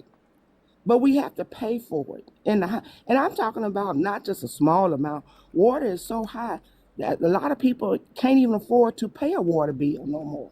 And that's ridiculous. You can't pay a water bill. I think things like heating bills, if I live in the north and it's cold, if I can't afford heat, I don't have no heat, so I'm just going to freeze to death. We are living in a country that has no humanity, that does not see there's certain things in order to survive in this world needs to be free. These are God-given things. All you did was take the stuff from the earth and provide it and charged us for it. And I feel that the amount of taxes that we pay should be able to subsidize our heating, subsidize our water, subsidize our medical. These are essential things that we need to have Thank you. just to exist in this country. So Yeah, I don't even understand why we paying for any of this. Yeah, no, I completely get that, and I agree, Lady Ball. But I want to make sure we stick to where we are. And I know there was a comment made about universal health care, and that was more so circling around the fact that capitalism, which we're talking about capitalism and how it affects G sides all around the world. So the main point of the conversation and the topic for this week is the mass extermination or the G sides that are affecting those other countries, not necessarily the United States. And we're just speaking as far as being in the United States and how we can actually help those countries outside of the United States. So we've been speaking on like Palestine, Gaza. I know I'm sorry, we've been speaking on Palestine. We've spoken on Congo. I know we're going to go into some other places as well, but that's where we're going. Not really focusing on what we're doing here in the U.S., but more so what's happening all around the world. Yeah, but it can apply. Yes, it can apply all the way around the world. Nobody should be paying for these basic things. I mean, it's just like you have a certain group of people that are at the top that it's all about money. And so when they make the power decisions above, that affects everybody below, no matter what country you're in.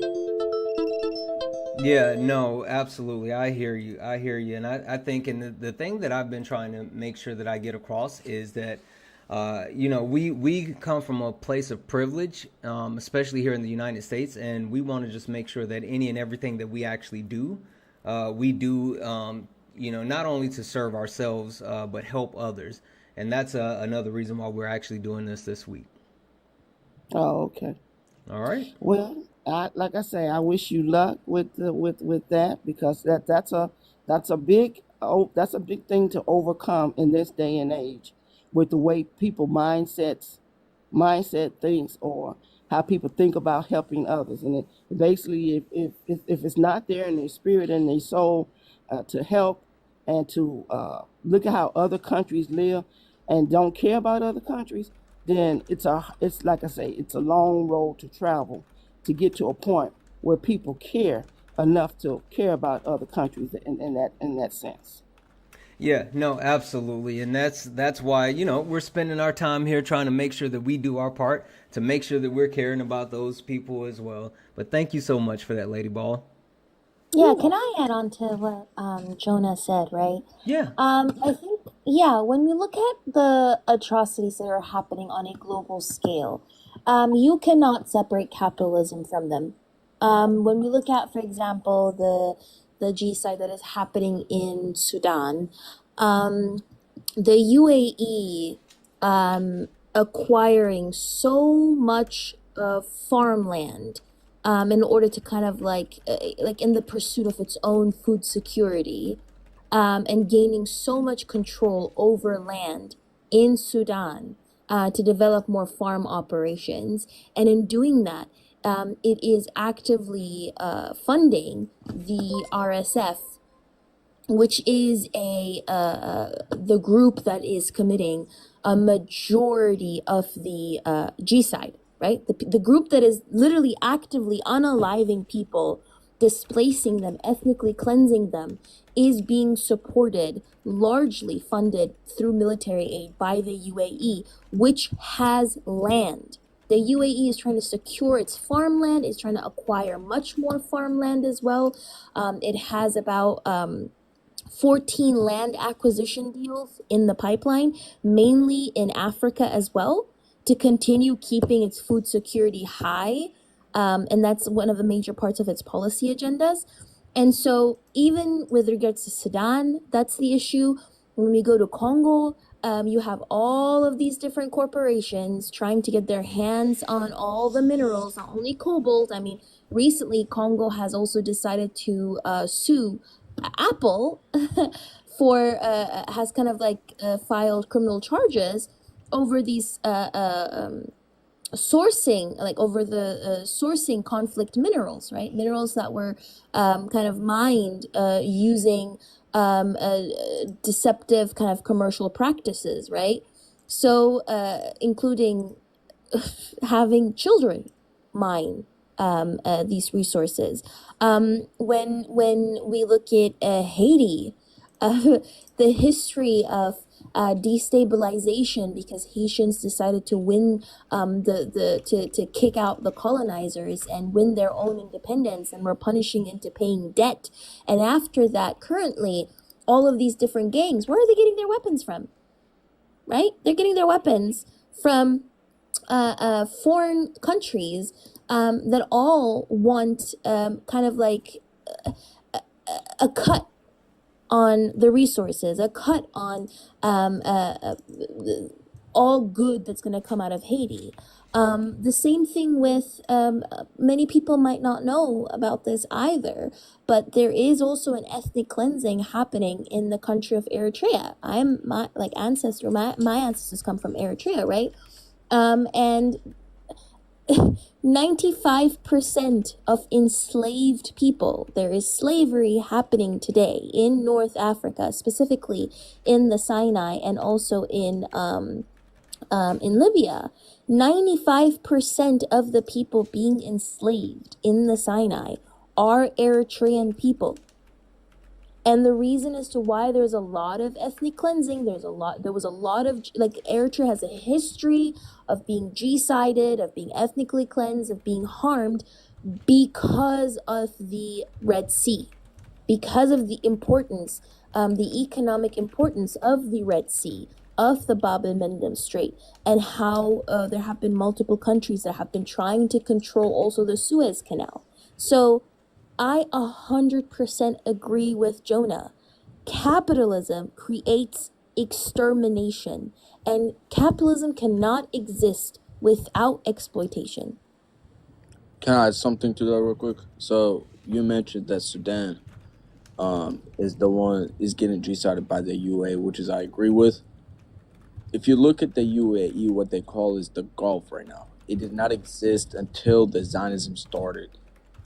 People don't know what is Zionism. Zionism was a political movement that was started by, I don't know who, if you can help me with that, Kobe, but do you think, like, you know what I'm trying to say, right? How like the UAE, like Dubai never really existed. It's just like a place of a desert, and it just like they just came around the same time with the Zionists. And Sudan was one of the most beautiful countries. People don't know is Sudan. It is a beautiful country. Congo is a beautiful country, just like the whole Africa region. It's just like beautiful countries. People don't know that. Yeah, 100%. So Zionism is, like, we're talking about in general imperialism, and Zionism is also like a wing of like Western imperialism. So of course, it's going to be involved in global genocide. It's going to be involved in the extermination of people on a global scale. So 100%. And the UAE is also, in my opinion, just another wing of imperialism as well, or an arm of imperialism. And that's great. I kind of wanted to expand on that because capitalism, in my opinion, and you'll hear this out real quick, I believe that capitalism is the matrix. Think about it.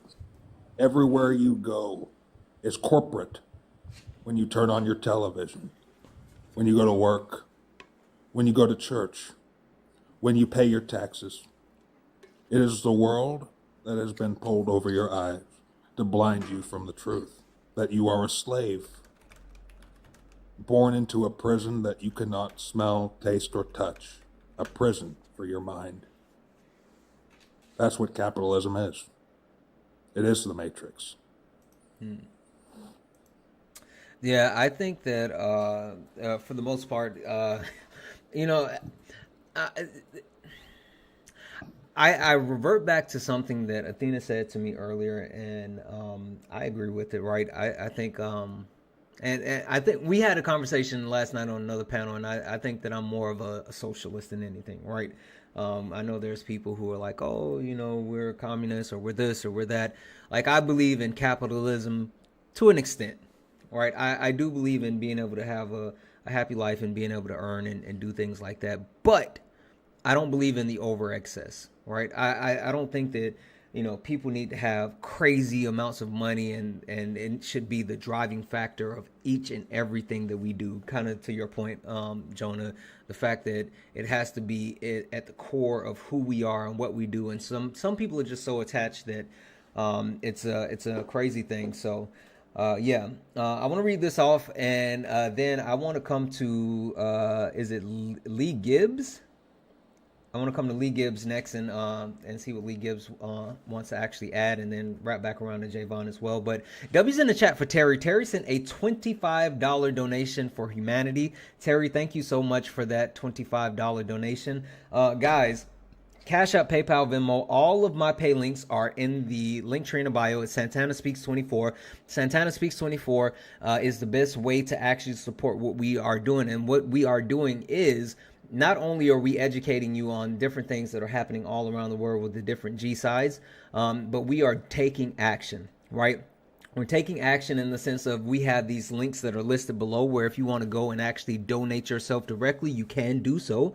But also, any and everything that you donate to my pay links will be donated to these causes that we are speaking to. So we want to make sure that if this is going to be our last week on the old TikToks, that we go out with a bang and we do something good for those people. So anything that you guys donate will be directly donated. And not just that, but anything that you actually gift will be donated as well. So any funds that we make off of gifts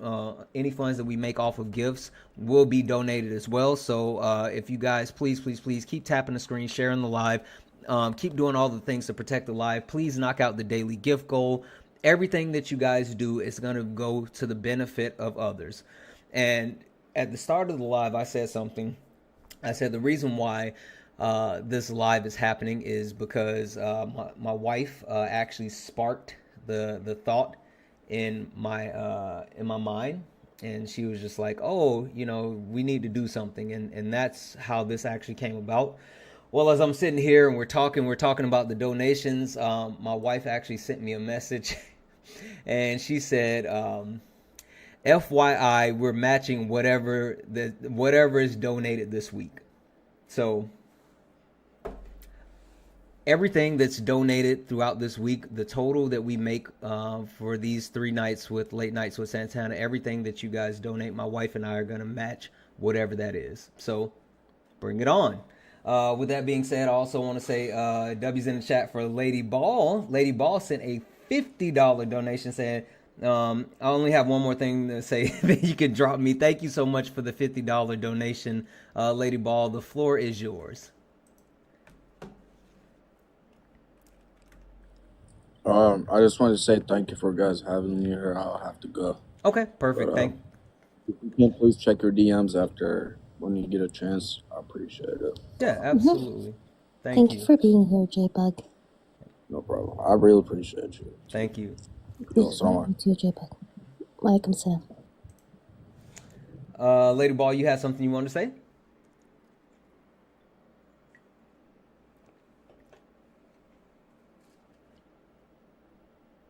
Oh, Lady Ball, I saw you come off of mute. I'm going to send you a request to come off of mute. There I go. There you go. Yeah, don't start that money stuff again with that. That was not my call. That's why I sat there and messaged. I said, you know what happened last time we did that? That was her. That wasn't even me this time. That was her.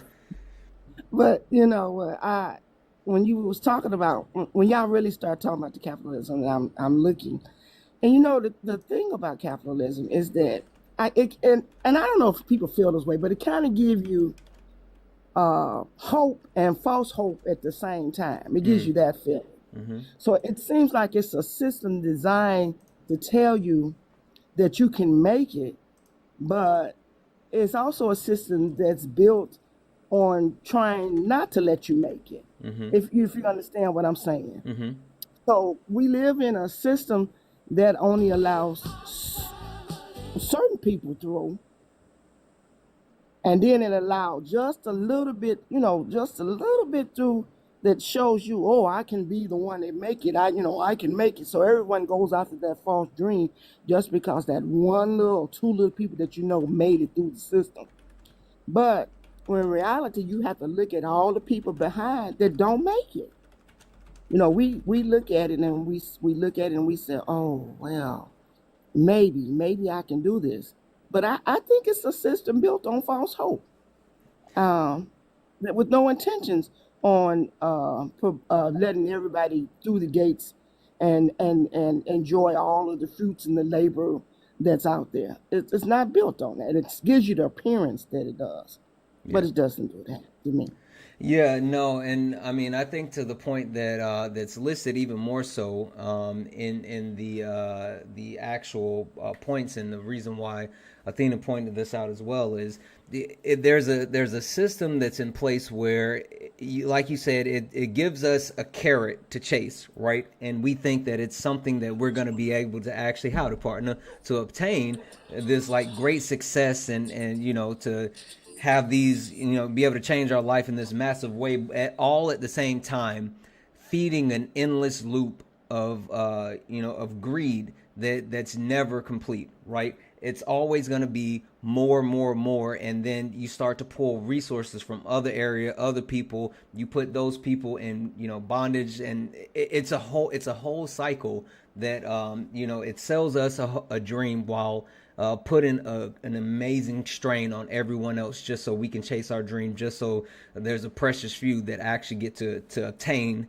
that dream of capitalism. So I think you're absolutely right, Lady Ball. Yes, ma'am. And can can I expand on that a little bit? I think Santana, do you have a computer in front of you?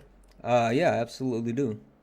Can you look up the Southern Economic Development Model, please? Oh, okay.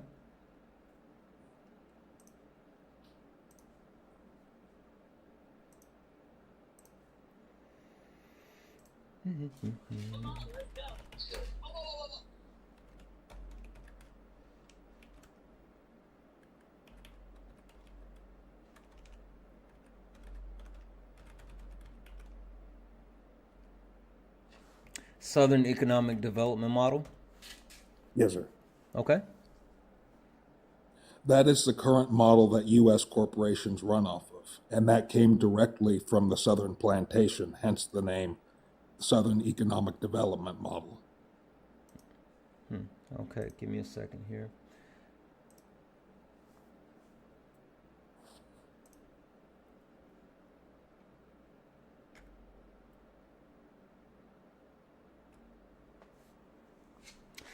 The Southern Economic Development Model has failed to create shared prosperity in the regions. In fact, this model was deliberately designed to do the opposite and extract the labor of black and brown Southerners as cheaply as possible.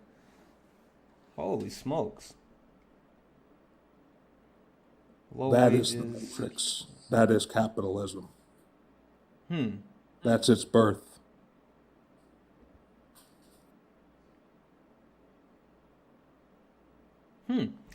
Yeah, guys, I think this is worth giving a read. If you guys are interested, it's at epi.org.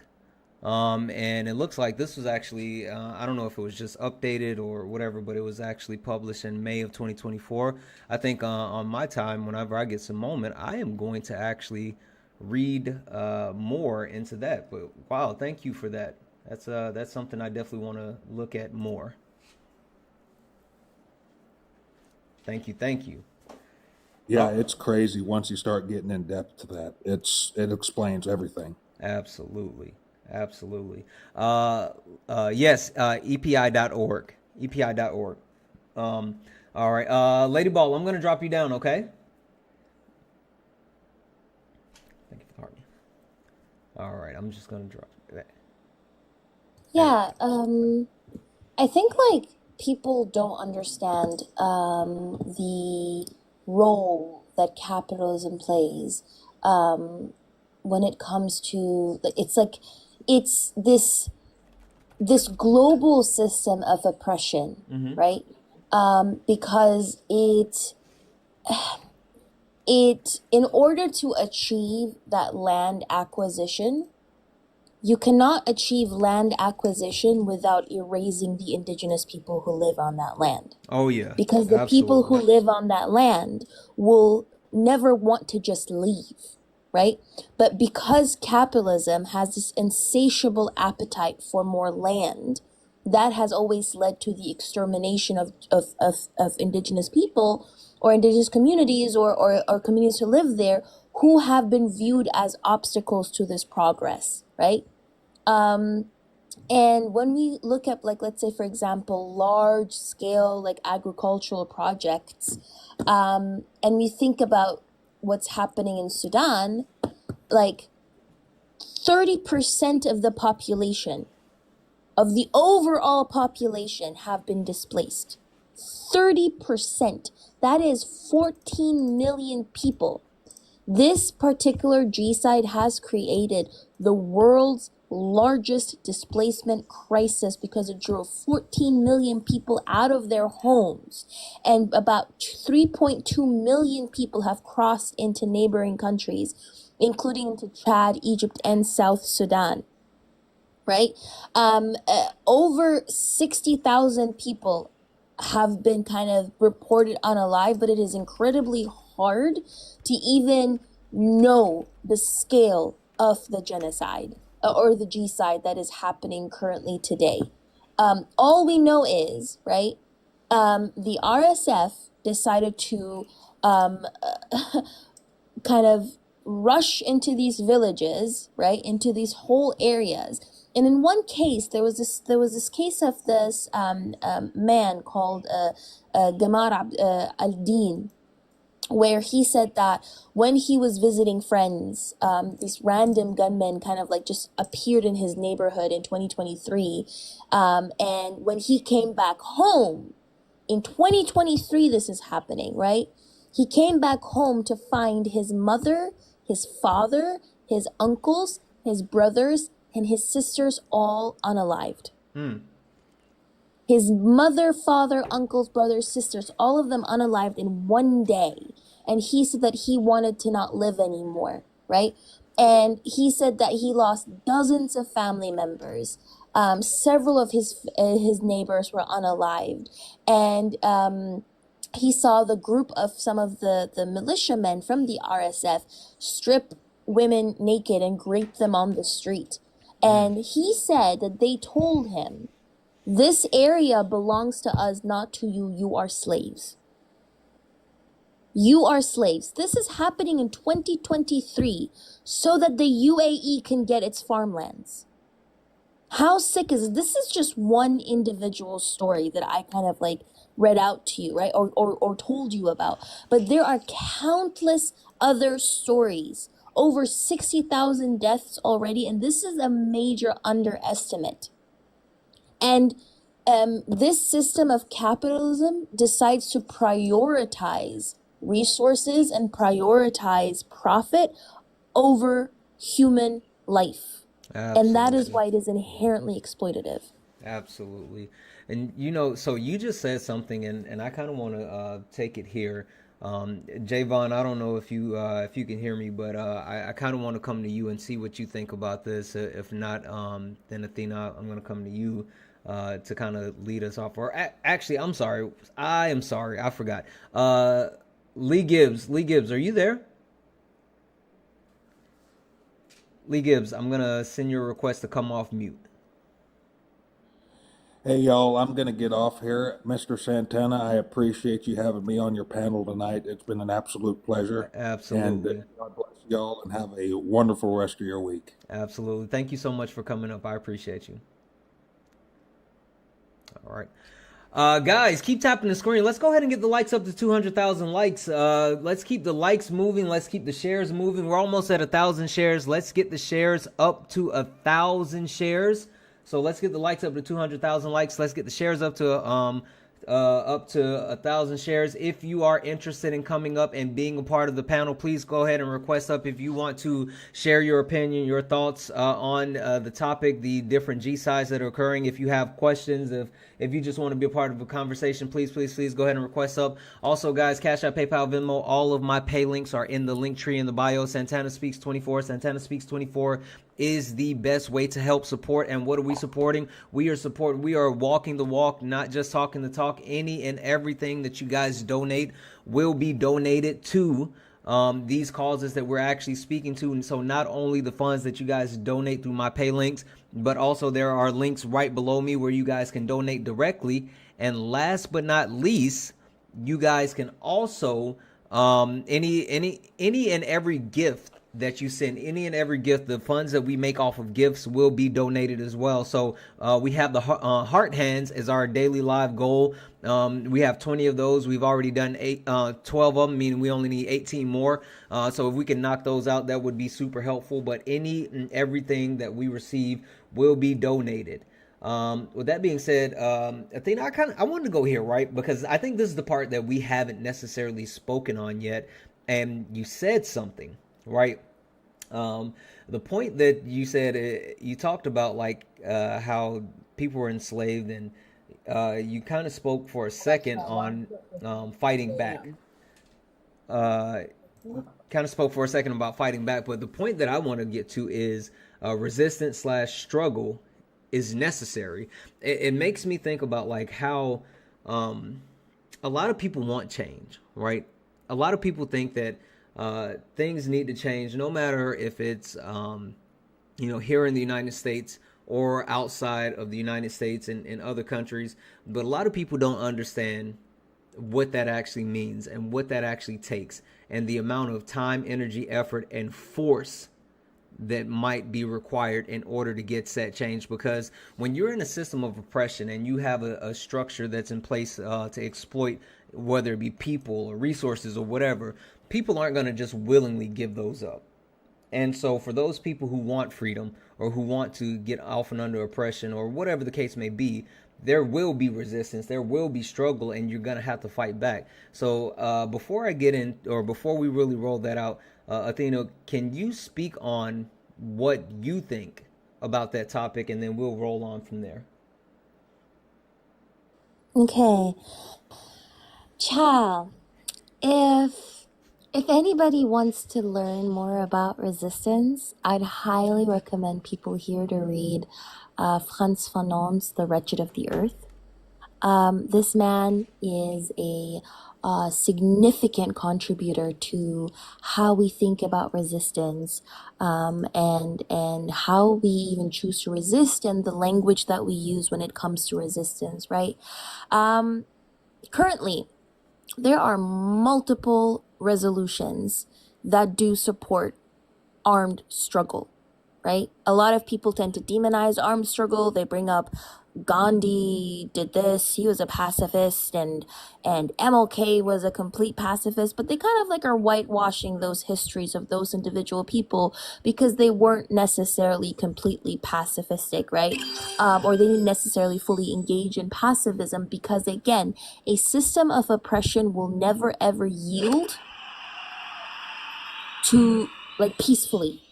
Nobody, no dominant society, no, like the status quo will fight tooth and nail to continue upholding its power, and it will not just give up, right? And I personally think that resistance, armed struggle is actually necessary. I don't think people can liberate themselves, free themselves, especially people in the global south, or especially Black and brown bodies, without some type of resistance, without some type of armed struggle, because historically we have seen systems of oppression have always yielded to armed struggle. Now, will it take like a year? No. Or 2 years? No. Right? And that's the thing that people need to understand, that colonized peoples, Black and brown bodies, that we are running a marathon. That's what people need to understand. We are actively running a marathon until the dominant society or the colonizer gets exhausted. And once they're exhausted, they will give up. They will not want to uphold that system of oppression anymore. And that is how it happens. So in the past, historically, liberation movements, whether they were in America or just globally, have always started with some form of violent or armed struggle, and have ended with like diplomacy, basically, right? So that is incredibly necessary. This is not only what I think as well, international law, regardless of how colonial or critical you might be of like international law.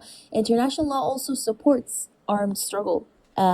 Interestingly, a lot of people don't know that there are multiple resolutions, whether it is resolution 2105 that was passed in 1965 that actively condemned Portuguese colonialism, or 2625, which kind of recognized the right to resist against forcible actions that deprive people of their right to self-determination. You had in 1982 Resolution 3743 that affirmed the legitimacy of the struggle for liberation and independence and territorial integrity, right? So there are multiple resolutions out there that support armed struggle. And if a corporation or if this colonial power, right, because colonialism still exists today, is coming towards you and trying to take your resources away or your land, you simply saying, oh, please don't, can you like not take my resources or my land away? It's not going to make them stop. And so, in my opinion, you cannot have a liberation movement, whether it is within the US or within the West or within the global South, without some form of armed struggle or resistance, basically. Yeah, yeah, no, I think you're spot on there, and so I'll say this. I mean, we are not advocating violence, but it's understood, right? I mean, like it's honest. It's honest, and again, no one who is in a position of quote unquote power or a position of quote unquote oppression, it's not just going to be as simple as, hey, can you stop or whatever. So that's something that, you know, and I'll say this, right? A lot of people like to talk about what happened in Palestine, and a lot of people like to talk about October the 7th and things like that. But the thing that I always like to go back to is like what was happening prior in Palestine to October the 7th, and just, you know, the treatment of those Palestinian people, and the way that they were being unalive even prior to that. And so it's a whole thing, and it's much more complicated, even more than I know, and a lot of people know or understand. So there's a lot to say about that. Yeah, but also, like, to add on to that, people don't take into account that to uphold the system is violent. Like, even within the American context, to continue upholding systemic racism is inherently violent, because systemic racism means knowing that Black men, for example, are 3.23 times more likely to be subjected to police brutality and turning the other way. Knowing that Black newborns are 3 times more likely to be unalive than white newborns and turning the other way. Knowing that Black women are up to 5 times more likely, regardless with education level, economic status, and all of these different things taken into account. Black women still being 5 times more likely to be unalive, not only in America, but also in the UK, by the way, because this is a very universal system. Like, the dehumanization of Black and brown bodies is universal. It's very uniform. Knowing this system exists and it continuing to operate and you turning the other cheek or turning away, that is inherently violent in itself. But people don't acknowledge the violence that it takes to continue upholding a racist system. Instead, they kind of try to bring this moral equivalency between like the root cause, which is the system, and the reaction to that system, which is, again, this resistance. You can never, they're not on equal footing. Yep, absolutely. Elise, how are you? Hi, I'm good. Wonderful. Elise, what are your pronouns? What is what does protecting others look like to you, and what is the most proudest thing that you've done in service of others? My pronouns are she, her. What was the second question? What does protecting others look like to you? Protecting others to me looks like how I would protect my family, like anyone, friends, people I don't know. If I connect to you in a way that I care for, you are considered family to me. Mm-hmm. You are someone I want to protect. You're someone I want to shelter from whatever hate is going on in the world. And I want to give them a gentle hug and tell them that everything is going to be okay. Now, what was the third one? The third one is what have you done that you're most proud of being in service of others? I think the most proudest thing that I've done when I was little, that can be like my most proudest moment, that I had stood in line to go see Obama when I was 8 years old Mm-hmm. in Florida. Stood in line with my two parents for the longest time. I actually skipped school, Mm-hmm. and I got so much into politics, and from them, I was able to educate people and learn from my parents about what it means to be black, what it means to be a Democrat, and what it means to be black in America. Mm. Okay. Okay. Good stuff. Good stuff. Athena, I think I saw you doing this, and it slipped my mind for a second. But can you just say the title of the book? Is it the one that people were just asking about? Oh, the wretched of the earth. Right. Yeah, I saw a So couple yeah, of people asking maybe about that if too. people, yeah, if people maybe or might be interested, I could try to like do like a book list and then like post it like in my link tree if y'all Yeah, that want, would be awesome. because I have a lot of book recommendations. So yeah, I could do that too. Okay. Perfect. Perfect. Elise, what would you like to add to the conversation? Um, I would just like to say that with everything going on worldwide, violence is not needed. I do not condone violence. I do not like violence. It always just leads in a destructive path. And I just think that most things can be resolved without war, without destruction. Hmm. We we need to find common ground, even if it's not as common. Okay, so you pushing back on the thought process that we were just covering as far as thank you for the sub, as far as resistance slash struggle being necessary. I think um, resistance is needed, but just maybe not in a, I guess not in some sort of violent way. If it has to lead towards it, Mm-hmm. um, I guess it's an interesting way. I didn't think of it when you asked me it. I was listening, and then I guess I didn't think of it that way.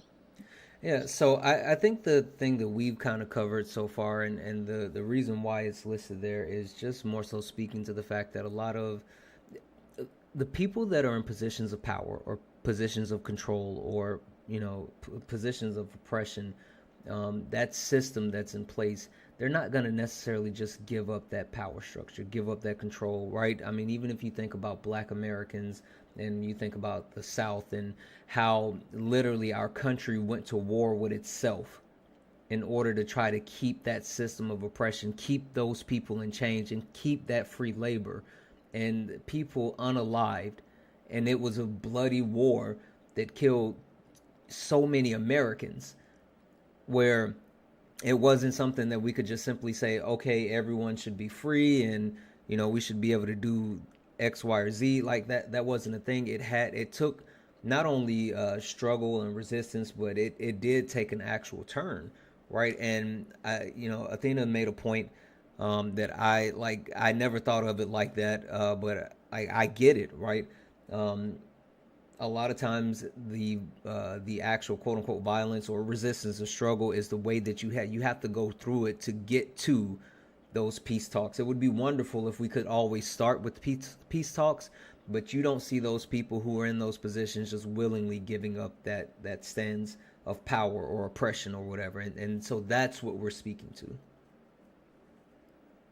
But also, like, resistance looks very different, right? To some people, resistance might be engaging in violent armed struggle. To other people, resistance might be holding on to your culture and your language, right? To other people, resistance might be protecting, like, your legacy, your children, keeping them alive, instilling within them your culture.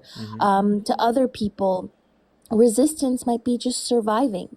To other people, resistance might be helping heal people, feed people who are engaging in armed struggle. Like, for example, when we talk about all these different revolutions and all these people who were marching and were protesting and were engaging in armed struggle, but they had to go home. They had to eat. They had to go to the hospital. They had to get taken care of. And all those people who do all those different things are also engaging in resistance, right? So it's just, you kind of have to, everybody has their own way of fighting. And you kind of just have to find your way of fighting, maybe. Yeah. No, listen, you said something that got me in. It's going to sound silly, but I'm going to say it anyway, right? And again, like all good things in my life, I attribute them to my wife. But we live in the Pacific Northwest, and as you guys know, that's the home of Starbucks. And I'm not much of a coffee drinker. She makes fun of me by saying, all I drink is sugar and milk, right? But I like my coffee sweet. And I used to be a Starbucks person every day. Literally, we have a Starbucks that's like 2 blocks away. In the morning, we would wake up and walk to Starbucks and get coffee. Once we actually found out, like what was happening in Palestine and the companies that were supporting and all of this other things, we did something I know in, my adult life I had never done before, and we started boycotting, right? And we not only stopped frequenting certain set places, but we actually started supplementing them on our own, right? And so instead of actually walking to Starbucks every morning, which, yes, that was our bonding time with us, walking there, talking, walking back, or whatever, we started making coffee at home. But that connected with like all the other places that we have boycott nonstop has been a way of resistance for us. And so I think, to Athena's point, resistance or struggle, it can look different for different people. It just depends on what way you can do it. Like being here and being a part of this conversation and donating and spending your time, everyone that's in here that's actually contributing is part of the resistance right now. That's what this is about. It's about the resistance. Educating yourself is resisting. Donating your time, your energy, your effort, your money, all of that is resistance. So I think you absolutely hit it on the head, Athena. Thank you for that. And speaking of resistance and speaking of donations, guys, W's in the chat for Chase. Chase sent a $50 donation saying, love sent to the whole panel. Thank you so much for that $50 donation, Chase. You are absolutely amazing. Thank you so much for that. Guys, Cash App, PayPal, Venmo, all of my pay links are in the link tree in the bio. Santana Speaks 24, Santana Speaks 24, which is in the corner of the screen, is the best way to support. And again, like I said, not only with donating your money are we supporting, but we are supporting the causes that we're speaking to. We're supporting the people that we want to actually support. Again, that's another form of resistance, and this is how you guys can help. We do have these pay links that are listed down below us. If you want to make a direct donation, you can definitely do so. All of these links are ways that you can actually help out. But any and everything that you donate to my pay links, whether it's Cash App, PayPal, Venmo, for these next 3 nights with Late Nights with Santana, we will be donating directly to help support these causes. And my lovely wife informed me that apparently that she and I will be matching whatever the total is at the end of these next 3 nights. So whatever you guys donate in total, she and I, we're going to end up matching. And with that being said as well, any gifts that you guys send during late nights with Santana as well, we are also going to donate that money. So guys, we need you doing all the things, right? Keep tapping the screen. Let's get up to 200,000 likes. Tapping the screen, sharing the live helps push us out to the FYP. It helps get us connected with more people. It helps get more people in so we can educate more people. We can reach more people. We can get more resources. So tap the screen, share the live out, send your daily heart me if you have not done so. Knock out the daily gift goal. The gift goal right now is 20 of the hand hearts. So if we can knock that out, that would really, really help as well. But if you are able, please consider donating. That would be really, really helpful as well. All right. With that being said, I want to go to, I don't want to mess up your name, and I know I am. Is it Gina Lise? How do I say your name? Or can I call you Jean? Yeah, you can call me Jean, Jeannie, all good. Yeah, I know a lot of people have an issue. It's actually my middle name, but anyways, Jean, Jeannie works. All of that's good. I'm gonna call you Jean, like Jean Grey, because I like the X-Men. I Jean. love it. Me too. That's why. Anyways, yeah. All right, Jean. Jean, what are your pronouns? What does protecting others look like to you? And what is your most proud moment in service of others? Okay. My pronouns are she, her. My idea of protecting others, honestly, to me, it's looking at others not as others, but as myself. So understanding that we are all actually connected, and not just humans, but animals, everybody, even trees and stuff. But also, I know I don't want to get too ridiculous about that stuff, but like I don't go around talking to trees and stuff. But no, I try not to other everyone else.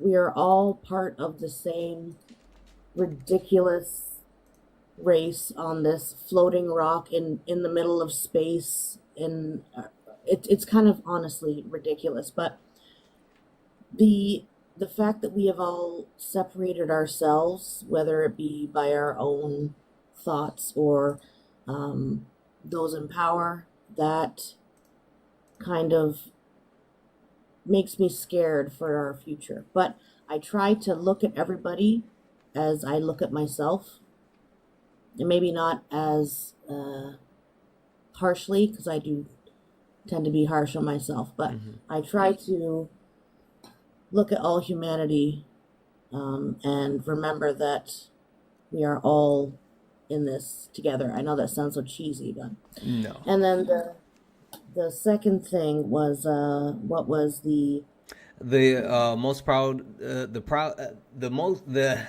thing you're most proud of doing something in service of others?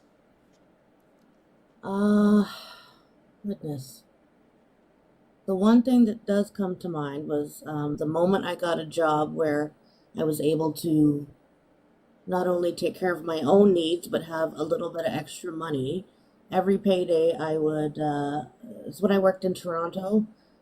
So every payday I would go out for my lunch break, and every unhoused person I saw, I would get them lunch instead of myself. That's awesome. So that's the one thing I can think of for that particular question. Okay. Well, we have a couple of topics up here, including resistance / struggle is necessary. Capitalism creates extermination. Black and brown bodies aren't equal, and you are complicit. Which one would you like to take on, and what would you like to add? I'm gonna have to say capitalism creates extermination. And I absolutely agree with that. Capitalism is a system that cannot sustain itself. It is based on oppression and what's the other word I'm looking for? Basically, raping others and stealing money and stealing the lifeblood of others to enrich the few. And that is not sustainable in any way, especially in the world we live in and on the planet we live in. It's not just people that are being taken advantage of, but the resources and the world and everything else. So at a certain point, not only is the earth going to fight back, but so are the people at the bottom, which for right now, that's me as well. Mm-hmm. And it's just, it can't last. It just can't. Yeah, absolutely, absolutely. Let me throw this question to you because we were kind of talking about how capitalism actually fuels like an endless cycle, right? It's a cycle of where people tend to try to achieve something that ends up being unattainable for the majority, but attainable for the minority, like the people at the very top, while stripping away resources of others. What do you think about that, and do you think there's more to it? No, I absolutely agree. And no, I don't think there's more to it. Unfortunately, the system has been set up in such a way that it works exactly the way that you described, where the majority are the ones that are suffering for the minority to get the spoils of that suffering. Mm-hmm. And I think we're seeing at this particular moment exactly what that gets or what that begets. Like, just to bring up an example, Luigi. Mm-hmm. You know what I mean? Mm-hmm. Luigi has become a figure for everyone that feels like they've been subjected to capitalism and has been on the wrong side of it. And we're all kind of, I also wanted to actually touch on what Kobe was talking about. Okay. About the necessary violence. Listen, I was just about to connect what you said. When you said Luigi, I was just going to connect that, but go ahead. You got it. Absolutely. And Elisa, we've been in lives together, and I absolutely love you, and I totally get what you're saying about nonviolence, but at a certain point, there's only so much peace before that peace becomes what's what I'm looking for? It's like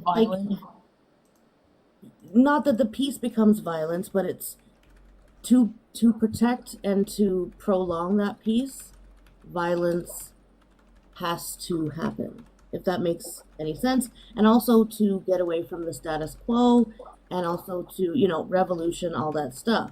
But I think what we're seeing right now, and everybody is probably aware, but we're in the throes, the death throes of capitalism and late stage capitalism at this particular moment. I don't think it's going to happen overnight, but we're all going to be watching it as it happens, especially because we're all connected, via the internet and everything like that. But we're watching it happen in real time and talking about it as it's happening. But it's going to happen, And yes, I get what you're, sorry, go ahead. I get what you were saying. I guess in my heart, I feel like just, of course, violence is never needed, but in the reality of it, violence is one way or many ways to get peace. Yeah. And it's like violence is not necessarily like throwing hands or a fist in the face. There's different ways that can be done. Like, even, and I know this sounds silly, but one of the thoughts I have sometimes is that if people actually realized how much power they had, and just showed up en masse, just as a horde of people, that in itself, I'm not saying that's violence, but that the possibility of violence is enough to scare those in power. Yeah. I think, and that's what I hope one day. Listen, I mean, to your point, right? And again, it doesn't actually have to be physical violence, right? But again, that's why it says resistance and struggle. Think about how many companies, right? Whether it be Starbucks, right? I gave the story about what happened with my wife in Starbucks, but Starbucks, the CEO came out and tried to say, oh, it's not because of boycotting, it's because people don't understand what premium coffee is. And then they fired that CEO, and they've tried to make as many changes as they possibly could. Like McDonald's, it was like, oh, we're going to bring back the dollar menu and all this other stuff. Like, multiple companies have responded from exactly what you're saying, that show of force, like that showing up in mass where people actually collectively say, we're not going to do this, and we actually affect the change. And I think that's something that we fall in the trap of as far as here in the United States. We don't understand because we take for granted, because we're in a place of privilege, when you do have countries, and Athena kind of spoke to it. There's certain countries where they have to pick up arms and they have to literally fight, right? And people have to unalive, but we take for granted like the things that we can do to in our aspect here in the United States, and we have power as well, and that's why we have to struggle and we have to push back and we have to actually protect those people who can't protect themselves. So that's an absolutely great point. Thank you so much for that. I want to read this out, and then I want to make sure that we get to everybody else on the panel, because we are putting the clock on the screen. And for those who don't know, the clock on the screen, that is the official countdown clock that keeps me honest as far as making sure that we are on time with the actual show. But I want to read this off, guys. W's in the chat for I always mess up your name. I think it's Jarveza. I'm so sorry, but W's in the chat for Juvasa. Juvasa. W's in the chat. Thank you so much for the $10 donation. You are absolutely amazing. Thank you, guys. Cash App, PayPal, Venmo. All of my pay links are in the link tree in the bio. Santana Speaks 24. Santana Speaks 24 is the best way to support. And remember, any and every donation that you send over to my pay link, Santana Speaks 24, for these 3 nights with Late Nights with Santana will be donated in support of the causes that we are speaking to. So you can actually donate directly to me. You can hit any of these links that are listed here if you want to make a direct donation, or if you want to send gifts. Any thing that we make off of gifts over these next 3 nights will be donated as well. So if you can, please consider donating. James, you said donate for what? Donate for the causes that we're speaking to, the different G-sides that are happening all around the world. There are certain places that you can help donate to those actual causes, and towards the end, I'm going to pull up some of those actual sites so you can see them directly. But please consider donating. Jibo, I want to come to you because you have not had an opportunity to speak. Jibo, what are your pronouns? What does protecting others look like to you? And what is your most proudest moment in service of others? My pronouns are he, him. Protecting others, I guess, to me is actually pretty similar to what Gene said about how, we're all connected in a sense. I firmly believe that, since we're all people, we should have a responsibility to just, keep each other up, I guess is the best way I can put it. I don't think we should, if you see somebody in need, help them the best you can, however that might look like. You see someone who's down, try to cheer them up if you can. I think that those small acts of kindness can change someone's day very easily. And to me, that's all it looks like. If I see someone in need and I think I can help them, I try my best. And, I can't always help with every problem, but I'll do what I can. Absolutely. And that's pretty much what protecting people looks like to me. And I guess the moment I'm most proud of in terms of, protecting people would probably be No, in service of people, meaning in doing some, service of yeah, people. meaning doing Right, something for yes. someone. Doing something for someone. Yeah, I guess, and, to be fair, when it comes to family, I think we're all a little biased in that we go further for family than for strangers a lot of the time. But, my sister is a bit of a problem child, and in my childhood, my parents needed to, give her way more attention than me, and I never really, complained about that because I wanted my sister to, heal, and she needed a lot more of it than me, I feel, and yes, it did affect me negatively in a lot of ways, but I was willing to go through that in service of my sister healing and getting better. Okay, that's absolutely awesome. What would you like to add to the conversation? We have multiple topics on the screen that you can speak to. What would you like to? Where would you like to go? Yeah, I wanted to briefly just touch on the violence thing too. As I Okay. did have something I wanted to say. Because I do believe that as much as I like peace, I would ideally love a world where we never had to fight each other.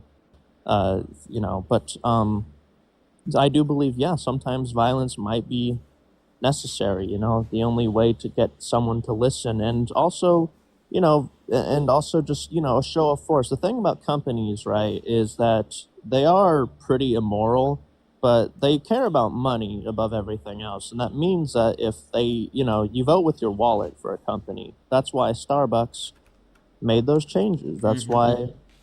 Because that's all they care about. They do whatever makes them the most money, good or bad. Right. And that's how you reason with them, Right. unfortunately. But with violence, I just think it's you got to be careful. I guess is the only way I know how to put it, because um, not everybody who's necessarily against the same system as you is a good person. You know what I'm saying? Yeah. Yeah. Some people do use these things as an excuse, I feel like, to just hate people. And don't get me wrong, I mean, I get it, because it's a really frustrating system that we live under right now. But I also just feel like, you should be cautious on how you apply violence, so to speak. Don't necessarily think, you should think very hard before you ever use it. Yeah. Think if it's really necessary. Yeah, no, and I think that's the point that we were making as well, and that again, violence is never something that we advocate for, and we understand that even more so. It's a conversation around resistance and struggle, and it's different in different ways to different people. Gene, I know you had your hand up while Jibo was talking. Did you want to say something in response to that? I did not necessarily in response. I also just kind of wanted to it just sort of brought something up in my mind, as well as what you were saying before about boycotting. I actually deleted and I'm not the only one, but I deleted all of my Meta accounts as of yesterday. And the thing is, like, I'm from Barbados, so I've got a lot of family and friends and stuff that I only really have connections with on those apps. But because of the change in that particular company, with the change in the community guidelines, allowing for basically hate speech, and just that was kind of the last straw for me. And so I deleted all of my accounts. It was tough, but I did it. And I just kind of wanted to touch on that as well, with what Jibo was talking about, with that. And yeah, Ask the it panel a doesn't. question. 1 second, the approach. I was just about to come to you, but 1 second. Go ahead and finish your point, Gene. That was pretty much it. I was just saying, Jibo, it doesn't always have to be, again, violence with fists and stuff, but we have things at our disposal that we can do. As long as there's enough of us doing it, it can have an impact. But that's all I want to say. Thank you so much for letting me get that in. Absolutely, absolutely, yeah. And to that point, I mean, you're absolutely right, and I think that we see those people responding in kind. And I mean, again, the reason why it says struggle is because it's not just struggle for you. Someone once said, thinking about parenting, right? Punishment is not doing something as far as like towards the kids. When you punish your child for something or whatever, like it's an action that affects you. And the best example they gave is like if they're messing up at school and their grades aren't good and you take away their car. Well, not only are you saying, hey, I'm taking away your car and you're not going to be able to drive and do all this, you're going to be a part of the struggle because now you are going to have to be the one that actually takes them around and, get them to here or there and all this other stuff. So you have to understand that whenever you are part of that struggle or part of that resistance, yeah, you're gonna have to give up something that either you want or you're gonna have to put something on the line. You got to get some actual skin in the game. So I think that's good to say and good to keep in mind. The approach. How are you this evening? Great, great. I've got a question for you and Janine. And Hold on. I got to go through. There's 3 questions I asked everyone, and then you can pick one of the topics in the back to engage with, and then you can throw your question out. But what are your pronouns? What does protecting others, and when I say others, I don't mean your family, but what does protecting others look like to you? And what is your most proud moment in service of others?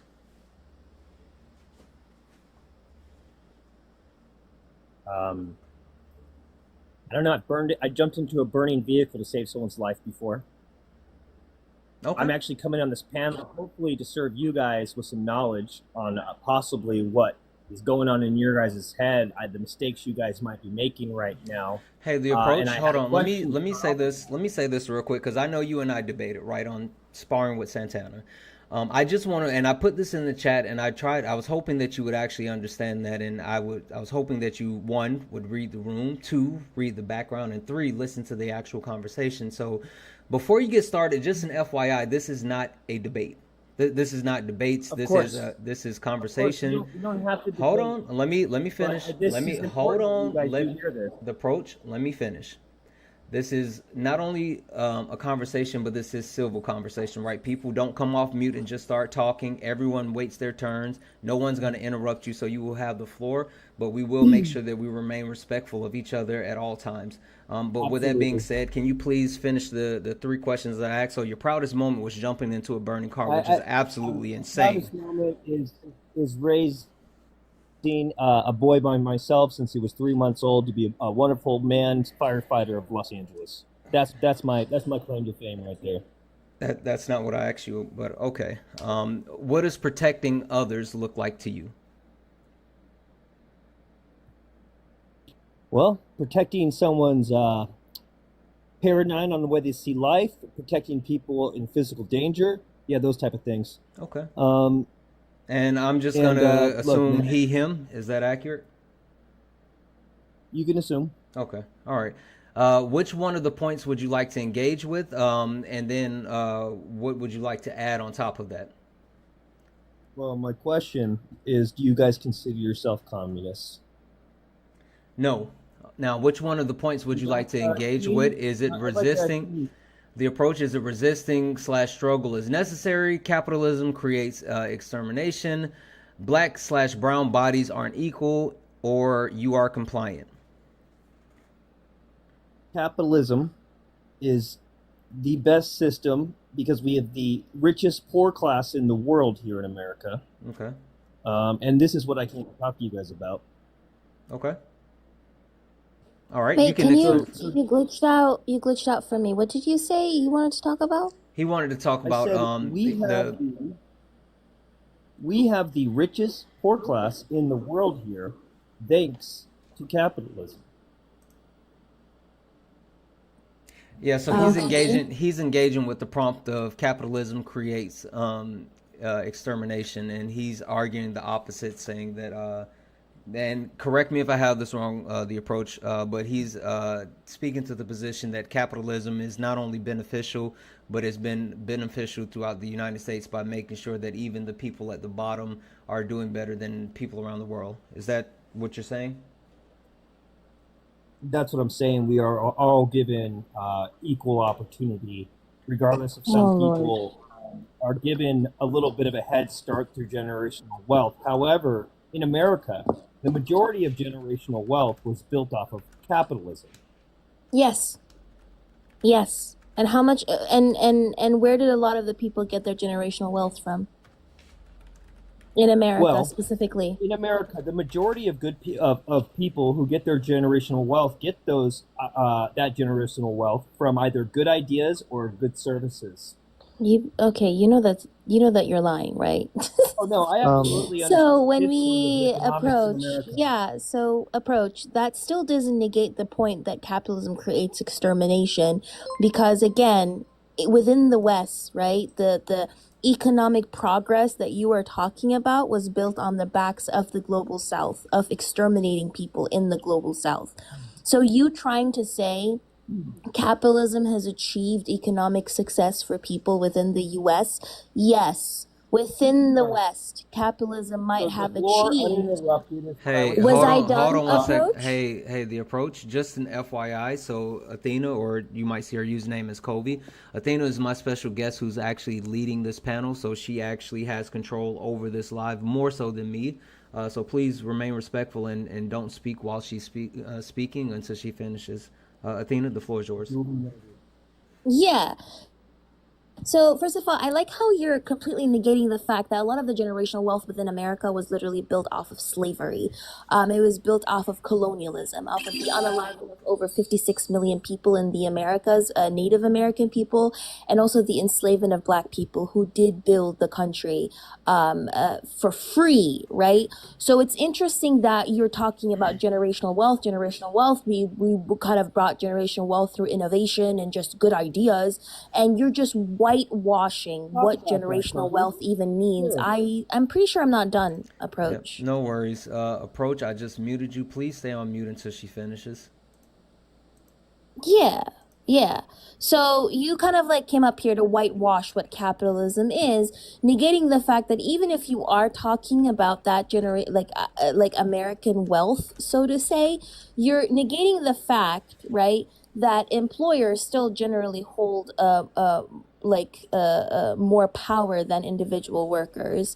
You're forgetting the fact that under capitalism, natural resources, labor, and even social goods are commodified. You're forgetting the fact that in capitalism, profit is prioritized more than human life.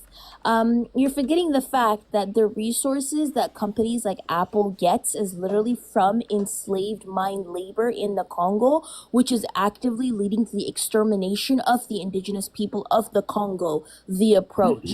So again, America cannot continue funding its economy, which, by the way, it's interesting that you mentioned how everybody's doing good in America, but 16% of the population who has diabetes have to ration their insulin because they can't afford their insulin in the supposed richest country in the world. The approach. Everybody's doing so well, right, with an unhousing crisis as well. The approach. So what you May I? just mentioned doesn't negate the fact that capitalism does create extermination. It I doesn't negate that fact. Okay, my turn. All right. So, one, yes, they do absorb the majority of the benefits of owning a business. However, they also take on the majority of the risk and the cost to run such a business and the responsibility.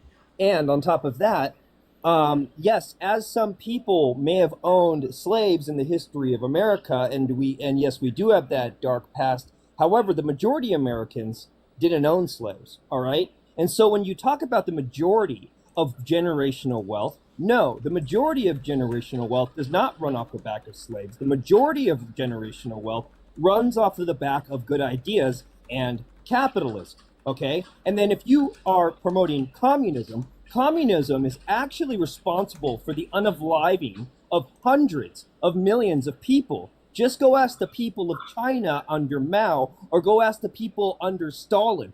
Go ask the generals who worked for Stalin or Mao and their regrets for doing what they did. Okay? And you know the reason why hundreds of millions of people die excuse me, Wait, the unalive. approach. You're going on to too many points. Hold on, Gene. Hold on, No, Gene. I'm No, not. no. I'm Hold on. Hold on one responding to second. her Hold point. on. Hold on one second. The approach. Gene, guys, please stay on mute until you finish speaking. He has the floor at the moment, so just hold off. Go ahead. The Thank you, approach. Rose. And the reason that hundreds of millions of people unalive under communism is that communism can never be wrong. And they will unalive anybody in the process and anybody that steps in the way of their heavenly goal of communism. Now, there's a reason that communism has never been successful.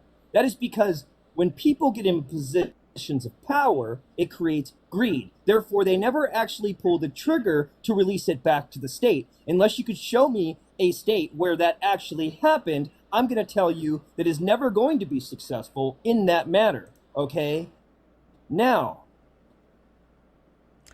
once again, the reason real quick, hundreds of millions of people unalive in communism is because communism never be wrong. Hey, real quick, the approach, because you Yeah, said this multiple times. What is communism?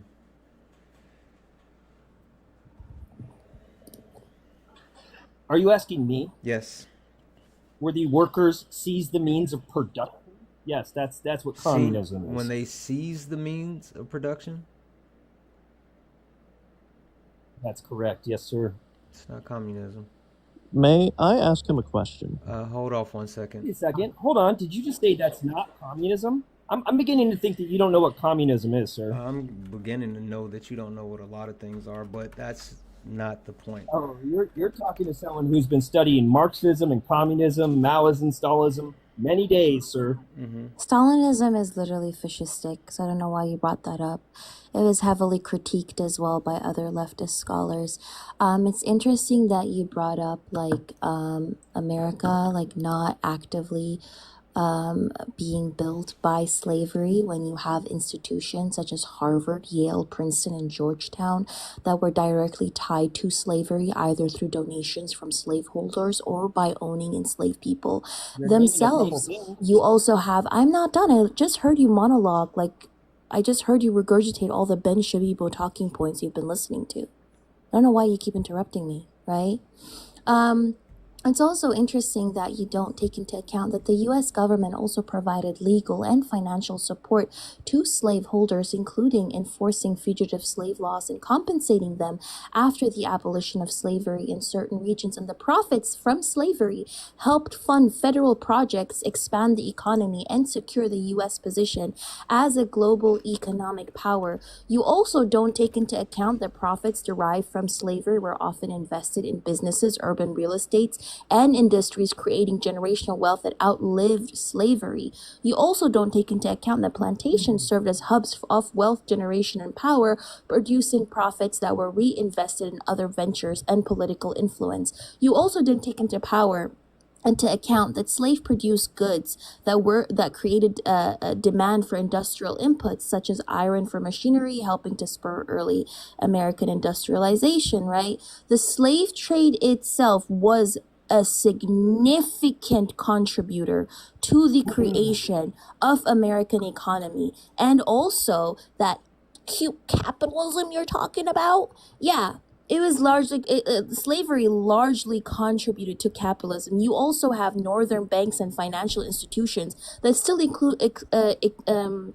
exist today, like JP Morgan Chase and Citibank, that profited heavily from slavery by providing loans to slaveholders, underwriting insurance policies on enslaved individuals, and investing in the trade of goods produced by enslaved labor. You also have the fact that Wall Street rose, the rise of Wall Street was closely tied to slavery because, for example, the New York Stock Exchange actively facilitated the buying and selling of enslaved individuals and securities tied to slavery as well. You also have companies such as Aetna and New York Life insuring enslaved people as property that further embedded slavery into the financial fabric of the country.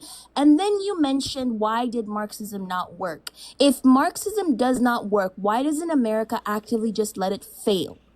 If Marxism does not work, or communism or socialism or all these other economic systems that you like to demonize because you regurgitate right-wing propaganda that your daddy Ben Shabibo feeds you, why doesn't America actively just let these systems fail? First off, Why is it Marxism that and when a communism are not person the like same thing, ma'am. The approach. Stop. You're trying to fill bro me, but the thing is you do not know what I'm you are monologuing. talking about, right?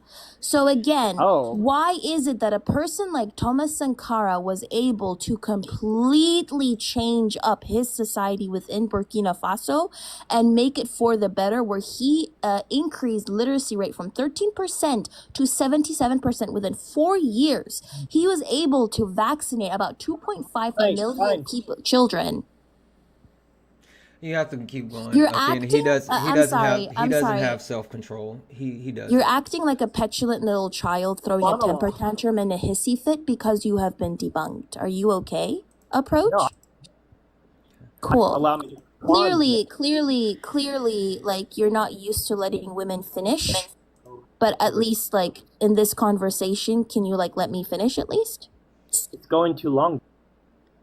Well, yeah, because the points that you made were incredibly dumb. And also, like, I want to make this point known, right? The approach. I let you up on the panel. I gave you the parameters of being on the panel. I explained to you what this is and what this is not. I also told you that you were supposed to stay on mute until they were done. People were done talking. And I even told you that the person that's in the box in the corner is my special guest who is running the panel. So even if you were to interrupt anybody else, it should not be her. Now, either control yourself or you can leave. I don't care which one. May I? No. Athena. Thank you. Like, to me, it's very interesting that people like Approach come up here and say, communism has never worked, socialism has never worked. And my thing is, if the American government, the best way to convince people that communism and socialism would not work is to just let them develop and let them crumble. But we have seen consistently in every case, especially on the African continent, when leaders have come into power holding more socialist or communist principles, they have been toppled and unalived by Western corporations, including America. When we look at people like Thomas Sankara, who within 4 years, in the 1980s, by the way, was able to transform his country, right? Into making it this really successful country within 4 years. And he was a socialist.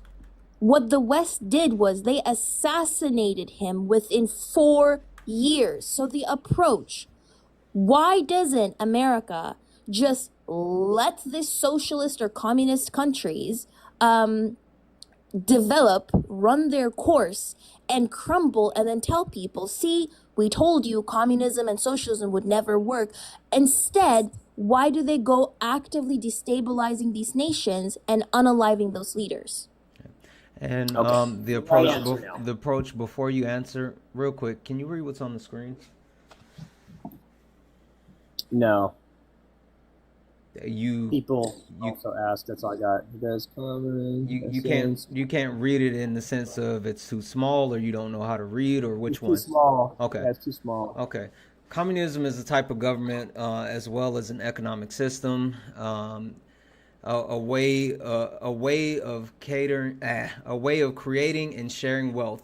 In a communist society, individual people do not own land, factories, or machinery. Instead, the government or the whole community owns these things. Everyone is supposed to share in the wealth that they create.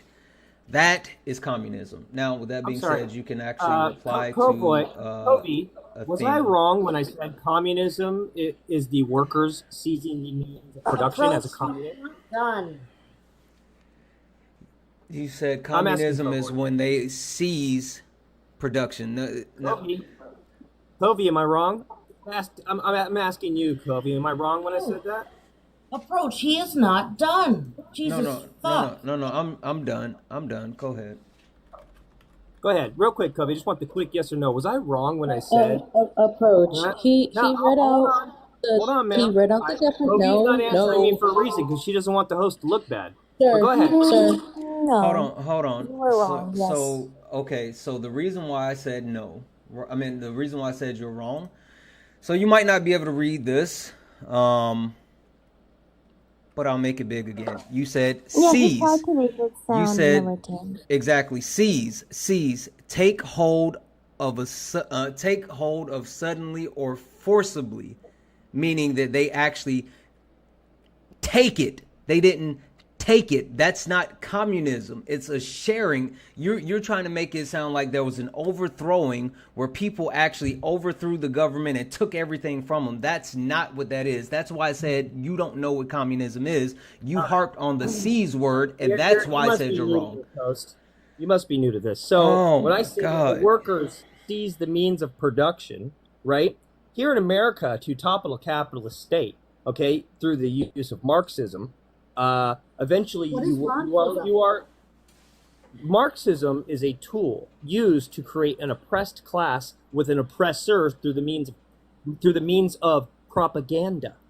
Okay. No, it's my What? ideology, and you are not explaining it. That is absolutely not what it is. Okay. Can Wait. you? Anybody Can who you? read Marx acts like they know what Marx meant. But then you have Mao in China who said that what he was doing in China was No, come on, Marxism with a approach. Chinese twist. Like we are seeing Approach. today here in America. Hey, Approach. hold on. Your I'm just going to xenophobia talk is about cutting showing. people off. Stop it. Approach. Come on. Absolutely not giving me a chance, Approach. just like I You thought. are jumping around Can like you guys crazy. can you guys see the screen? Oh yeah, that clearly Yes. says Marxism is when government oppresses. That's the definition of Marxism. Oh my Exactly. goodness. Tell me you read Marxism is Marx. like when Tell me you government understand oppresses Marx. class. Bruh. So, okay, hold on. Where's First China off, in there? I what don't Mao see said China he was anywhere doing, there. what Mao was Marxism with a Chinese twist. That's what Mao said, okay? And what Mao did was spark up Where did Mao say revolution. that? Can you wait, the approach, can you cite a source so I can pull it up on the screen so we can I'm say sorry, the see where Yahtzees. Marx. Yeah, but the Yahtzees call themselves National Socialists. Does not mean that they're actually socialists. And also There's a the difference. Exactly. Chinese Yeah. Communist Party when they're clearly a dictatorship. But can you actually cite a source where we can pull up where Mao said that it was Mao said what he was doing was Marxism with a Chinese twist. Just type it in. I'm sure you'll find it. Not a problem. Okay. No. Before you move off that, let's find it. Oh, goodness. Go ahead. Approach. I just wanted to kind of ask you, what do you think's happening in the United States right now? Or What is happening in the United States right now is a form of cultural Marxism based around race, sexual orientation, and radical feminism, and any form of class they can create. Good Lord, are you serious? Absolutely serious. Are you that dense? You guys are that blind to what's going on around you. We're not blind. The thing is that we are frustrated with the fact that people like you research next gen Let me Marxism. finish, please. We are frustrated with the fact that people like you are going to be the downfall. Here, I'll put it in the chat. What? Yeah. There, you guys can type that into Google. Do your research in the future here. New discourses, a beautiful lady. Yeah, everybody hold on. Hey, Kay. Yep, that's you guys go to I said everyone hold. Hey, Kay. I said stop. Good luck, guys. I'm out of here, but I'll talk to you guys later. Okay, bye. Peace. Have the day you deserve. I'm sorry. What was that? Wait, cultural Marxism is like a neo-Yahtzee dog whistle, by the way. It's like an alt-right dog whistle. Yeah. But yeah, that's crazy. So I just need people to remind how we do on here. Mhm. So if Athena's having a conversation with the approach, and that's the conversation that's being had. Sorry. Mhm. Then no one else needs to come off of mute because these are conversations, and we do not do things like on sparring or anything else. Mhm. Yes, I understand that was infuriating, Mhm. but Athena had it handled, and it's hard when other people jump in, and then there's like 3 people going. Mhm. So let's just let's keep it level set, as Santana always says, and finish out the night as best we can.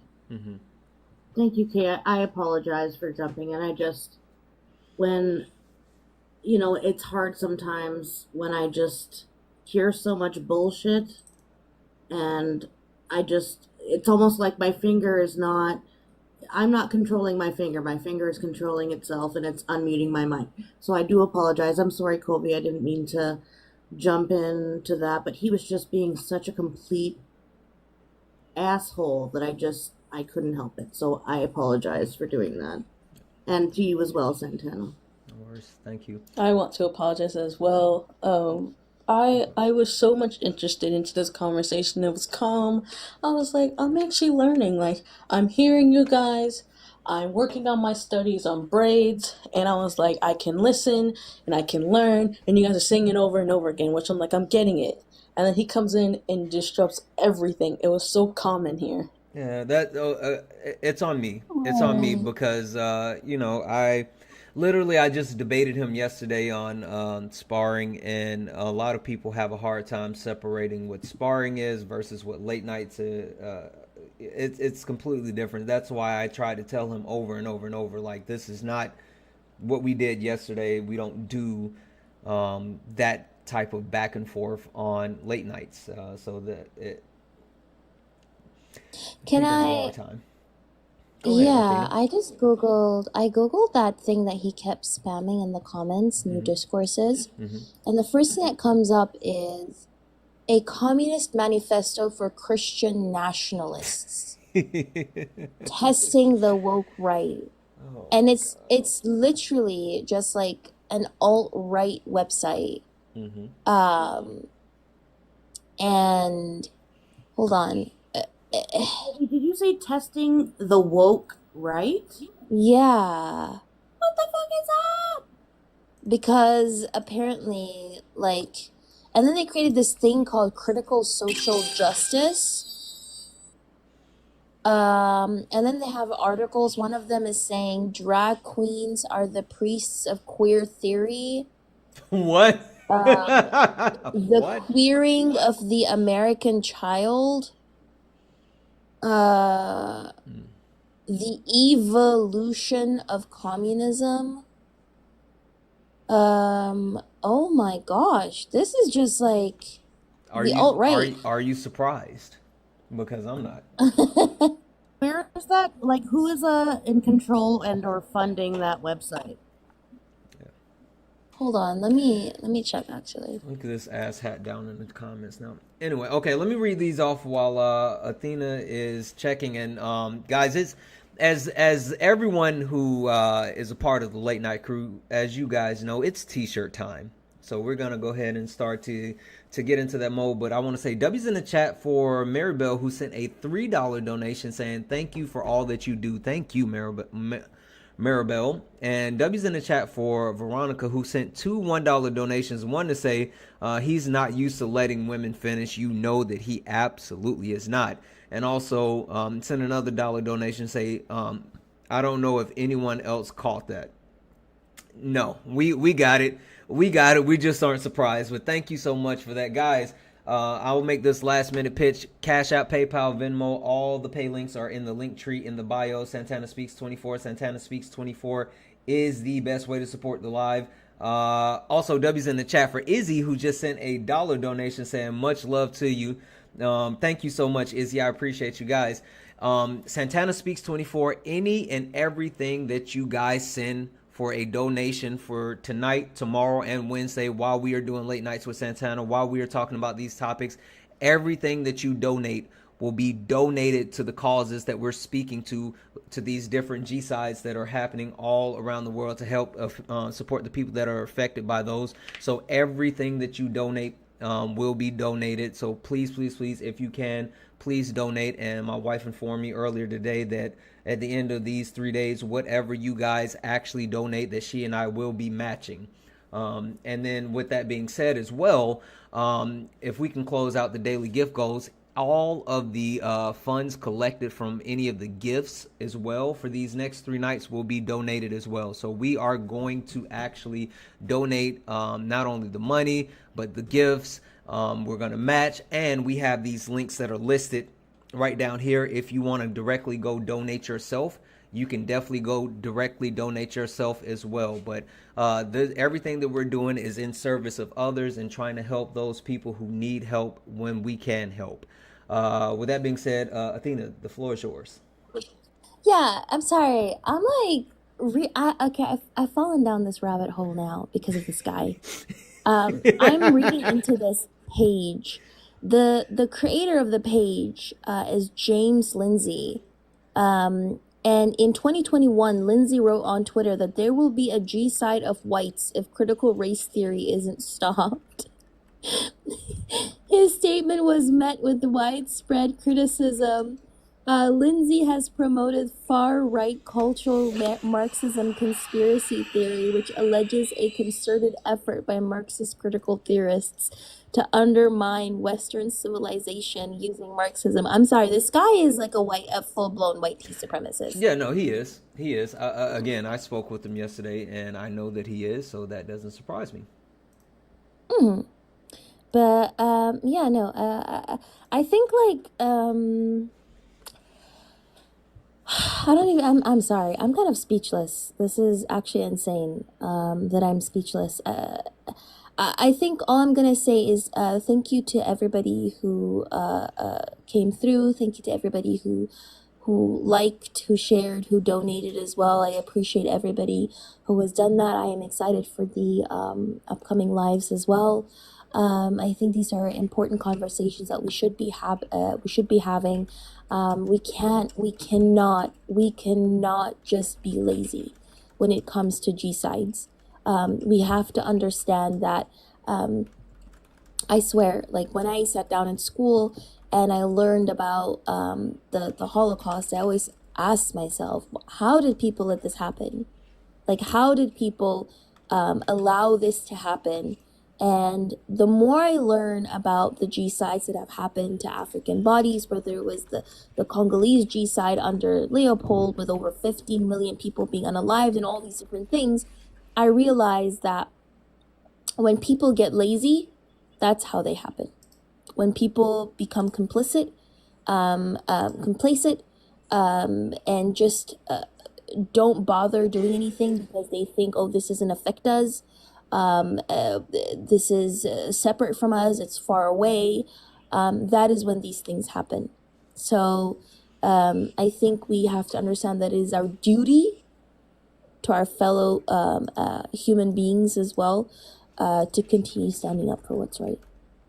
Absolutely, absolutely. Thank you for that, Athena. Real quick, like super quick. At least any parting words for the evening? I will say that I enjoy being on your live. Thank I've seen you everywhere, all the way on Hector's panel. I enjoy you talking about these things, and I enjoy you having these and having me educated throughout while I'm doing my studies. This is something that I want to hear, not just, of course we daily spar with MAGA, but this is like the after hours educational. And I love this. Yeah. I love it. I hope for you to do more of these. Yeah, I tell you what, my wife, my mom, and another very important person to me. None of them like sparring, but they absolutely love late nights. So you're not alone. But thank you so much for coming up. I appreciate you spending time with us. You're welcome. Thank you, Gene. Any last quick words? Absolutely. I want to say first off, Kobe or Athena, I apologize for sending you down that rabbit hole, but could you DM me what you have found, because I want to go down that rabbit hole too, and also maybe figure out some way to I'm not gonna say infiltrate, but anyways, you get me up on a DM. And Santana, thank you so much for allowing me up on this panel. It has been amazing. I would love to be able to come up again, and I really hope that TikTok does not get taken away from you guys, because this honestly has been, it has changed my life. Yeah, So, so absolutely. I say thank you. Yeah, no, thank you, absolutely, and you are more than welcome back over these next 2 nights. Thank you so Thank much. you. Thank you. Jibo, I know you didn't get to get a lot in, but any last parting words? And I hope you will be joining us again so we can hear more from you. Yeah, I just wanted to say thanks for having me up. It was interesting. Yeah. Even if I didn't speak much, I enjoyed listening, and that's, that's fine. Perfect, perfect. Thank you so much. I appreciate you, and I hope to see you again. Yeah, I'll try and come back. Thank you. Well, I'm gonna be dropping Santana. I No. You appreciate you can't then. drop yet. Whoa, ho, ho. See, you Oh, don't know how. damn. You gotta wait. Okay. You got to see how things go. Okay, guys, just real quick before we go, I have one last gift goal, and again, this is a reminder that all gift donations goes towards anything that we make off of gift is going to go towards the donation. So not only the donations that you guys send, we're going to donate that. My wife and I are going to match that. You have the links to donate down below, but all gifts will be donated as well. So if you want to give Athena, please go ahead and give her. And we have one last nightly donation goal, and I'm going to set that at the end of every night. So hopefully we can knock that out tonight. It is the crown, just one crown. So if we could, that would be awesome if we could knock that out. I want to take a moment and just say, Athena, thank you for being here. Thank you for leading this conversation. Thank you for actually crafting the way that we are going to flow for the rest of the week. Thank you for the resources. Thank you for the information. Thank you for your time, right? I'm really excited to continue to do this. I'm honored that you would even indulge me in my silliness when it comes to the random thoughts and ideas that pop into my head, and I want to do this and I want to do that. So I just really appreciate you so much, and can't wait to do it again tomorrow.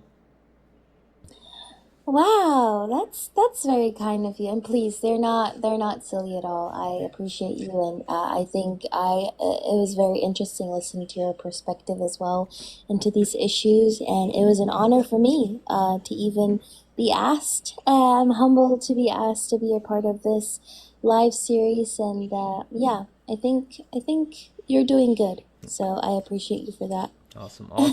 Do you know how I do my closing? Have you seen the closing? The closing, no, I have Hey, thank you not. for the crown. All right, well, hang out and watch it because I'm going to expect for the next 2 nights for you to actually do so. Oh, one more reminder, guys. My Blue Sky, my Twitch, my YouTube, it's all at the bottom. I don't know if you can see that, but they're also in the links in my link tree. If you're not following me on Blue Sky, Twitch, and YouTubes, go ahead and follow me on all of those. Guys, thank you so much. They're already putting it in the chat, guys. Put it in the chat. You know what's coming. You know what's coming. We're going to go raid Carbon, right? We're going to raid Carbon. Carbon.gg. Carbon.gg. Let's go raid Carbon. Guys, thank you for all the likes, the shares, the taps, the gives. Thank you for your time. Thank you for your support. I love you guys. I love each and every one of you. And as always, peace. Peace.